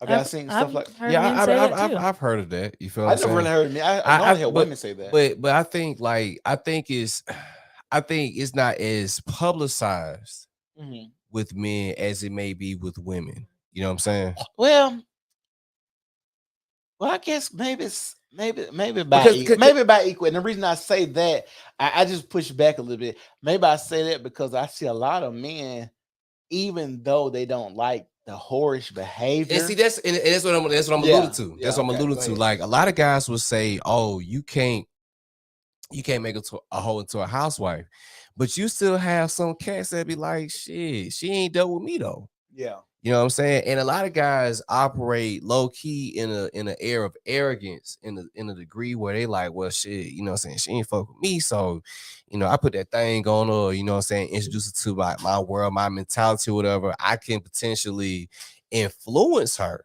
hmm to want to do and to, what I'm saying, eventually change over time. But I think a lot of men end up finding out that, like, for some women, that they are just too damaged beyond repair. yeah. You know what I'm saying? And end up becoming bitter because they wasted time on a woman that they couldn't change. Yeah. You know what I'm saying? It's a shot to their ego. Exactly. Yeah. Exactly. So for like a lot of men, it's like, damn, bro, like, and you got some men who invested a lot of time, energy, money, resources trying to get this woman on a certain path, but she didn't want to follow that. You know what I'm saying? Because again, she was already like ruined before it probably even got to her. Yeah, there. That made me think of, y'all ever seen Bridgerton? Yeah. It's about the first one, the first season. Yeah, he was trying to turn that whore into his girl. He wanted to take her to a dance, and then And, he then, and was she pulled up. pregnant? And was she pregnant too? I don't remember her being pregnant, but I remember he pulled up to the house. He was gonna take her to a ball because they were sleeping around in secret because of her profession. She was a whore, Mhm. and then he was like gonna clean her up basically. And then when he pulled up, it was a dude that answered the door, and she came downstairs and she was like, "Look, basically, your family not gonna accept me. You know my past. I like what I'm doing. You're trying to save me. You should just go on and be with somebody else." Yeah. And you know what's and I thought about this too, bro. Like, Uncle Snoop used to say, we don't love these hoes. Fam, I'm gonna be real. Whores are some of the most charmful women on the planet. As to I agree. as to why so many men for real, as to why so many men end up like falling for them, bro, I agree. and thinking like, damn, bro, like It's because they have so many interactions with men. boom. I agree. They're charmful. They have the they what they call it, the whispering tongue. Hmm. They can speak to you well. They know how to touch you, caress you. They know they have a good sexual proudness about themselves. Like, I understand hornets and they fun. That be the trick, bro. It's like they are a lot of fun, but it's like when you're thinking long term, though, it's like, damn, bro, you're not gonna be that chick, bro. Yeah. You know what I'm saying? But some guys hold out hope and get themselves hurt. Yeah. You know what I'm saying? Like, damn, I get changed, and it's like, bro, you was never meant to change her. But that go back to our community because a lot of men who think like that probably were raised by women who seen men coming in and out of those households too. Mm. So if they seen a man every week or a different man every month, a different month every other month, they just think that's what women's supposed to do. So they might be okay with dealing with a woman like that because that's what you think women's supposed to do. That revolving door. Yeah. Yeah. So it's like I said, they can just go back to culture, raising, upbringing, and stuff like that. And I'm thankful every day. Like I said, not to go because that conversation went personal, but the conversation that I had recently ended up going to a place where, hey, I want to be in a relationship. I want to meet a nice young lady, and I just want to get out the way. But I've seen so much BS with women. I just don't trust women, Mm. and I think a lot of men are like that nowadays. Oh yeah, for sure. Yeah, for sure. I think like with a lot of men, like one of the blessings and curses that dating has presented to us is social media. Yeah, because It's a more of a curse than a blessing. right, because we actually can see how a lot of women think, and you know, we talk about like certain people being guarded, and it's like, damn, like, because in the back of your mind, you see this stuff, and it's like you want to give people a chance. You feel what I'm saying? Yeah. But in the back of your mind, you don't want to be naive too. Right. And it's kind of like, damn, like, you know, I'm seeing this stuff, and then you're seeing this from different people, but they're saying similar to exact things. And it's just like, damn, like, do all y'all think like this? That is the thing I always say is, how do you tell a person that they're sick, but they don't see that they're sick? You guys, women, when I say you guys, I'm talking about women. So many women parrot the same talking points. Like, women are always saying men are trying to control their bodies or say XYZ. And it's like men are trying to tell y'all, hey, y'all are sick. You're saying this. Men don't like this. You should do this. And women are like, well, I'm going to do this for myself, or men shouldn't tell me X, Y, and Z. And I agree. I think it goes on both sides a little bit, but men were willing to change because they're in pursuit of women. Women aren't in pursuit of men. So women are more reluctant to change what's going on. That's why they get the results that they get. I think it's a lack of personal development. I Mhm. think that's where the disconnect happens, right? So with women and us, like I had a conversation with a girl recently about the whole phase, right? Mhm. Oh my At God. what point in time is that personal development going to move forward? You know what I Yeah. mean? Because you don't need this phase to move forward and figure out what you really like. Right. I think that it is I think you can get the same experience from a man if you sleep with him and if you don't. Now, those experiences may be intensified when you do incorporate sex, Right. Yeah. but you do not have to sleep with him to figure out that he just wasn't the guy for you. Right. And it's almost like, I'm glad you brought that up, because I told my baby sister, because she's in college. I told her, I said, look, if I don't tell you shit else, please, for the love of God, do not go into a whole phase, because that is one of the most damaging things that you can ever do as a woman. Because once you go through that shit, and I even heard this from a woman, once you go through that shit, you don't leave that motherfucker. Like, you may take like a little break here and there, you know what I'm saying? You know, you try to reset your number and stuff like that or whatever. But you never really get off that thing, because you're a lot of times you're too deep into it. You're entrenched in it. You know what I'm saying? And you're pretty much like rewiring your DNA every time you laying down with a different man. So it's like now you're putting yourself in a position where you're starting to erode your femininity, and you're starting to gain more masculinity to the point where you're actually moving like a man. And you also, to me, are developing a sexual appetite that is going to be almost impossible for your person to achieve. You have a woman who may have had, let's just say she's had 5 partners, right? And you have this lady who's had 12 or 15. You're trying to get, you know, well, Jerome used to do this, and John used to do this, and Rick used to do this. That's why I say comparison is You know, always going right. to rob Yes. women of happiness. But then when you have women that practice some more sexual discipline, to my knowledge, I ain't never been with a new boyfriend and be like, I miss my old boyfriend. He used to do. I don't do that, because I feel like my emotions and sex are attached, right? And so I love my man. Current guy. Yeah, my current guy. Yeah. And even though 3 years ago I love my ex, that ain't not influencing nothing I got going on right here. Because my end goal is the fact that I want to be in this relationship. Right. I want to move towards marriage and family. I can't bring how John used to make me feel to Rick. Right. You know, it's not going to coincide. It's not going to mix. It's not going to get me to my end goal. It's going to hinder me. And then I'm going to be like, well, if they can't do what Rick doing, then I need to find another person. And now James can't do what Rick did. And now Andrew can't do what Rick did. Go be with Rick. Yeah. Right. Why are you not with Rick? Exactly. If sex was so important, because Rick ain't acting right. he's not. And because you put so much emphasis on that sexual relationship, it's hard for you to progress in other areas of the relationship. Mm. How about the fact that James is meeting your emotional needs?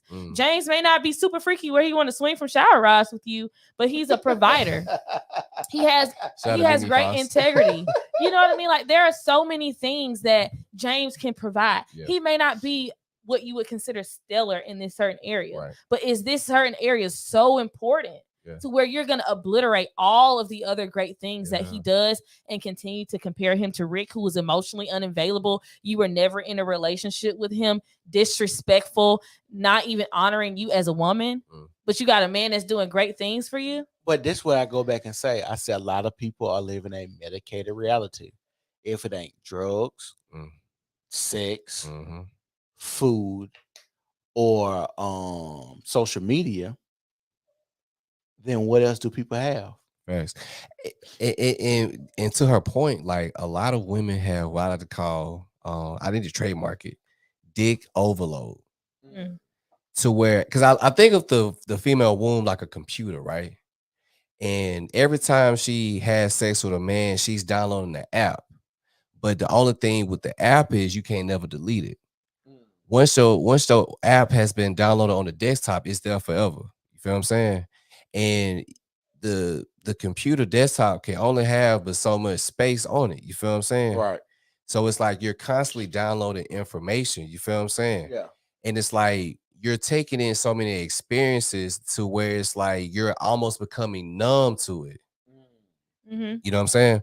And so it's like when you try to have conversations with women about sex or whatever, and you know, it's sometimes it's gray areas and stuff like that, whatever, because they try to say, you know, oh, women love sex just as much as men do. But it's kind of like, yeah, but I believe it's more so kind of like what Shansa was alluding to, kind of in the confinement of with like one specific guy. Not, oh, I'm finna jump to like got a guy. Now, there are women there. I mean, there's just gonna be some women who are just gonna be some straight whores. You feel what I'm saying? There's just gonna be some women who just enjoy just taking on different guys. You feel what I'm saying? It just is what it is. But that's not the majority of women. But because, like you said, you have so many women trying to parody each other and try to say, well, I see my homegirl doing this and she like she's having a good time, so I'm gonna do the same thing too. Not really understanding the damage that she's causing herself on down the line when it comes to her potentially being in a relationship with a guy who's worth a damn. Man, I'm gonna look, say what Ashanti says. Do the women that's doing this stuff have the lifestyle that you want to live? and that's exactly what I was about to say. I was talking to a group of women, two women specifically that are 35 and 40 or somewhere around that age. And they are divorced and mothers of more than 2 children each. And they were saying that they desire partners that are going to give them anywhere from 45 minutes to an hour and a half of sex. What the? I'm gonna say this. Who got time? You got kids. You don't even have time. I said that. I said that seems like a hyper unrealistic experience. That sounds like a once in a lifetime thing, and that seems like it's gonna be. I don't even know what's going on. Are you doing tantric? Are you doing an hour and a half sessions? They said from 45. Yeah. To bruh, an hour and a half. They have kids. If they were single, yes. Okay. Kids, bro. No. They have kids, but to me, even if I'm a single woman, I have no desire for a man to be touching me in that way for that amount of time. Hold on. So let's have this conversation. So when you're talking about sex, 45 to hours, that's 45 minutes. I'm breaking it down. Like, okay, 45 minutes of penetration to an hour. It is a combination of. Y'all didn't go there. Y'all didn't go that far. An hour and a half. I don't care how much preparing you're doing. That is too long. I work out for an hour. I don't want to be going through another strenuous workout. Hold on. Consistently? No. I mean, I don't know because my talking point is the fact that they preach sexual promiscuity. Yeah. They believe you sleep with who you want to, how you want to, when you want to, however you want to, and this is the end result. You both had failed marriages.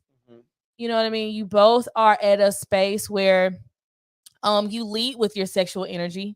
You know what I mean? You're very open to tell strangers about how you like to get down in the bedroom, how long you want to do it, what you're doing, all those kind of things. And to me, you don't display any characteristics. I don't want to be on social media telling strangers that I want to get. That's the weird and see, that's the Bang. thing too. Like, I'll go on like Facebook. Well, when I was really like heavy on Facebook, but like Twitter or Instagram, and I'll see women like, especially Twitter, man. It seems like Twitter, brother. It's anything goes, and you'll see a woman just randomly like, I need some dick tonight. No, ma'am. And I'm sitting here looking like, I mean, you know, you could definitely get some dick. I mean, you know, I ain't even gonna sit here and hold you, bro. But am I looking at you as a chick that I could potentially take to like my parents, you know what I'm saying, show out to my friends? If they can go on your page, which is public, it's open. And and they like, hold up, bro, like your girl post like this, dog. Like, But see, that's the issue that women are running into. They post like that and then want to be taken serious. Like, I don't have no issue if you post like that and then you moved in the way of a whore. Don't post like a whore and then want to be treated like a wife. I don't know if you remember this post. This was like back in the summer, bro. I said it's something to that extent. I was like, I find it very hard for me to take a woman serious who brags on her sexual prowess, but then want at the same time want to have a relationship, bruh.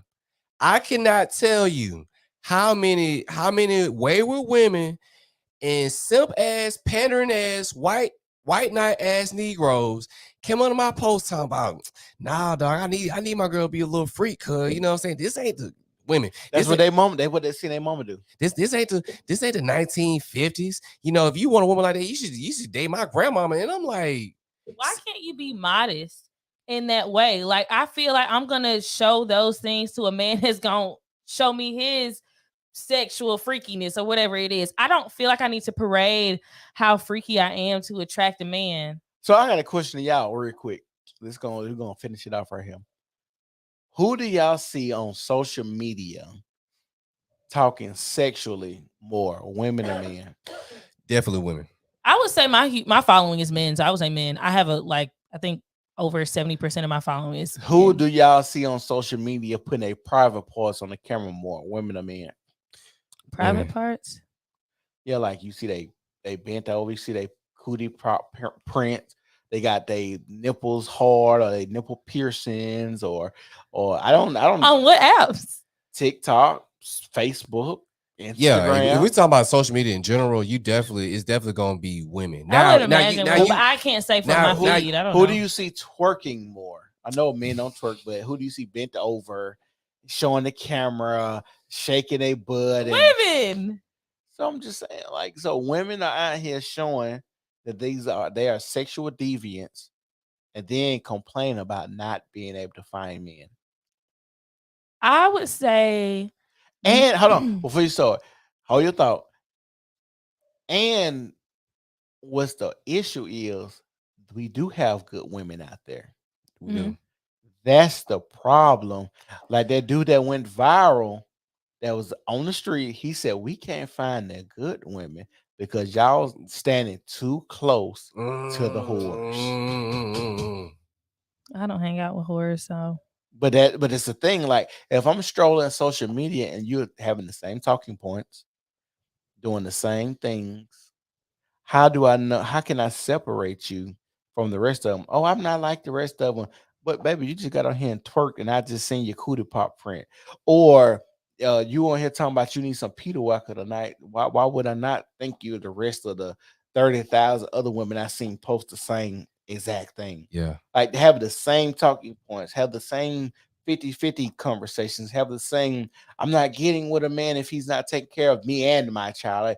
Like, you have a child just like this other woman have a child. Yeah. Like I'm trying to decipher between the two and see what makes you different than her. I would say I've flown too close to the sun before, and it has made me understand I don't want to fly that close. So when I see things like that, I guess I don't really comment on it because I'd be like, oh, I'm finna go somewhere else. If I'm scrolling on social media and I see a man has specific talking points that I don't desire, I don't care to know him further to feel like, are you different? I don't even care if I see him out casually in public and he's interested in me, Mhm. hey friend, I already know. I don't want to fly too close to your son. It's too hot for me. It's not something that I engage in. And so for people that have that mindset, I feel like if you are already getting some red flaggish behavior prior to talking to this person, it's probably for good reason. You flew too close to a sun like that. Yeah. Drop down, get your eagle on somewhere else. You know what I mean? You gotta go somewhere else. Yeah. Don't try to force that. Yeah. If you say, out of all of the women that I know, a high percentage of them that have this type of conversation generally respond, act, and do X, Y, and Z. Mhm. Maybe you need to search for women that don't particularly have those talking points. Yeah. Because I have followings of men and women, mainly men, but I do have women on there, and I know the ones that are a little bit more free with how they talk. I know the ones that if I were to see them out in public, I wouldn't sit in their section. I wouldn't hang out with them too tough. If they invite me out to do something, I haven't even had a personal conversation with you, but socially, how you handle yourself is not aligned with me. Yeah. I don't promote like promiscuous behavior at all on my page. I really pretty much denounce it. Mhm. I'm not going to be going out with a woman who's saying she wants some purple pickle.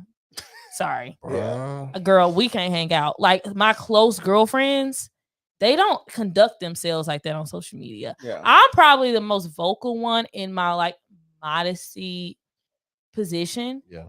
But even my friends that are not vocal on social media, they are not twerking. Right. They're not posting any booty shots or any thought pictures or any, anything like that. And those are the women I want to be associated with. Yeah. You ain't finna pair me with Birmingham best twerker. Mm. You just not. And see, this is the thing. Like, a lot of women don't understand this is the internet. This shit's forever, bro. Like, it's Forever. bro. It's a chick I know. She got she got an OF page, right? Mm. And I told her, I was like, hey, bro, you may want to be careful about what you post and shouting because you got kids and you got a son. Can you imagine your son get older and he's seeing this shit that you're posting of yourself for $3.99 a They subscription? don't care, bro.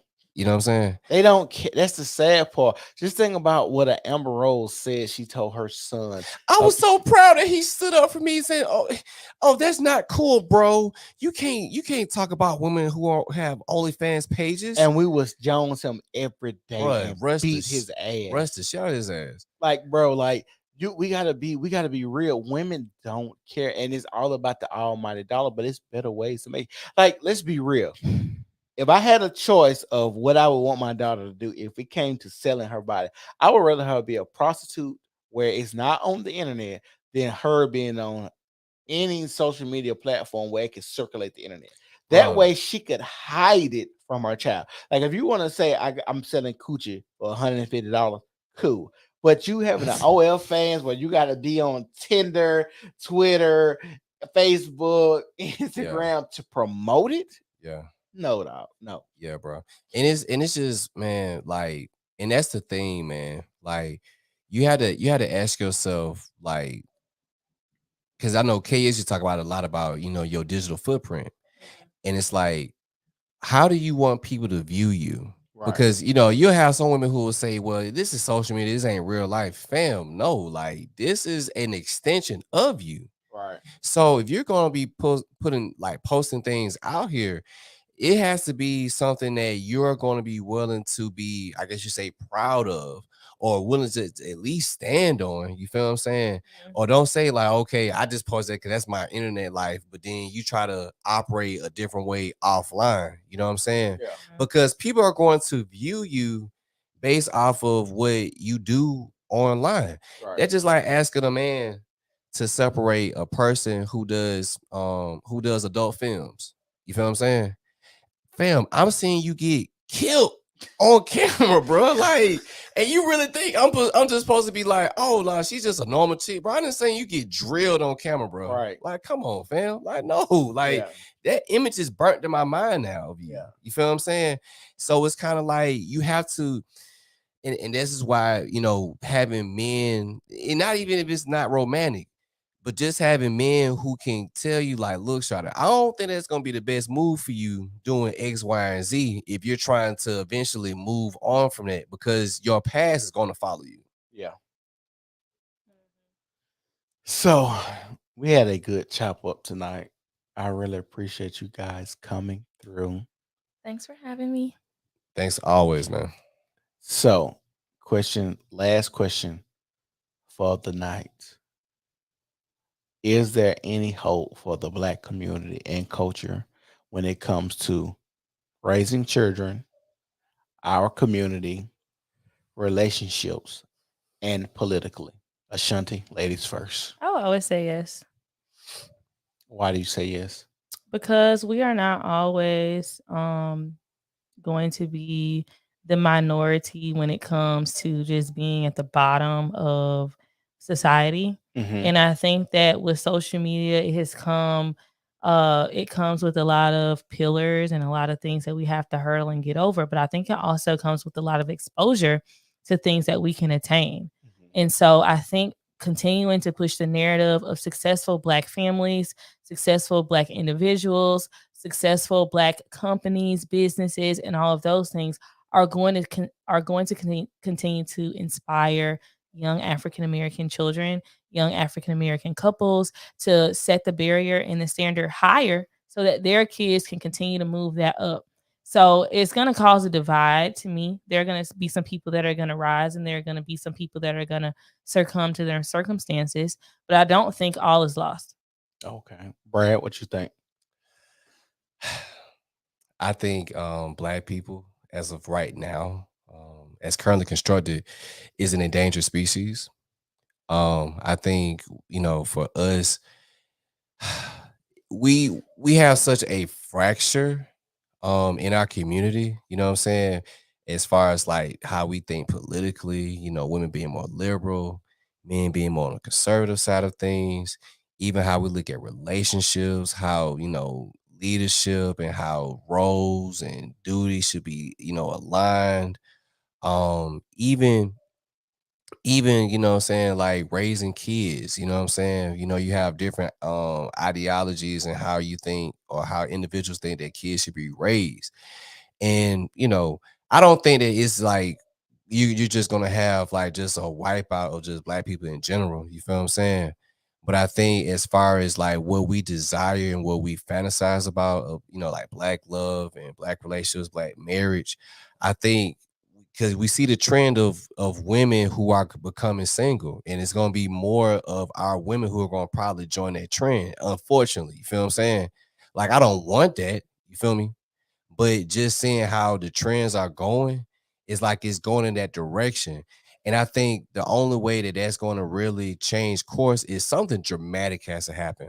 I don't know what that dramatic event could possibly be, but unless that really happens, I don't really see that really getting better for, what I'm saying, the community, what I'm saying. But that's just my view. I hope that I'm wrong, but just from what I'm seeing, is not really looking too bright. And closing remarks. Ashanti, you go ahead. Of course, as you always know, when you raise the barrier of entry, you force the standard to rise. Continue to raise that barrier, continue to have your standards, stand strong on it, and don't be sad that everybody can't ride this ride. Everybody's not tall enough, everybody's not equipped to be engaged with you on a personal level. That goes to men and women. Be exclusive. Don't be a commodity that everyone can purchase. We don't want to be a Honda. We want to be a Lamborghini, a Rolls Royce, Aston Martin. We want to be one of those top tier quality designs. We don't want to be something that's just going to be easily attainable and also easily discardable. You've been practicing that, honey. You've been practicing that. No, I mean, I always say that quote, when you raise the barrier of entry, you force the standard to rise. Everything else just kind of came off the dome. Off the dome. I can dig Brad, it. you? I can dig it. I'm trying to see where he done wrote his down. No. Shit. No. I didn't write it down. It was alluding to the whole corny thing. I love if Michael B. Jordan is corny, I love corny. I love it. If you're watching right now, please give us a thumbs up right now. We're trying to grow the channel, get it out in the algorithm. Share, share, share. Thumbs up, subscribe, share, thumbs up, and subscribe once again. Okay, so this is a page I follow, and it says that basically I want to tell men it is okay to be corny. You know, it is okay to be conservative, ordinary, reliable, noble, and young. It is okay to not follow trends. Some men were meant to be trailblazers. Some men were meant to walk a different beaten path. Don't be afraid to stand out, you know, because you wasn't born to blend in. So if you are that man right now that feels like you're not that monolithic black man, that wasn't your path to follow in the first place. You was meant to blaze your own trail. So don't ever be afraid to go down that path because you never know what path you're setting for the next generation to follow.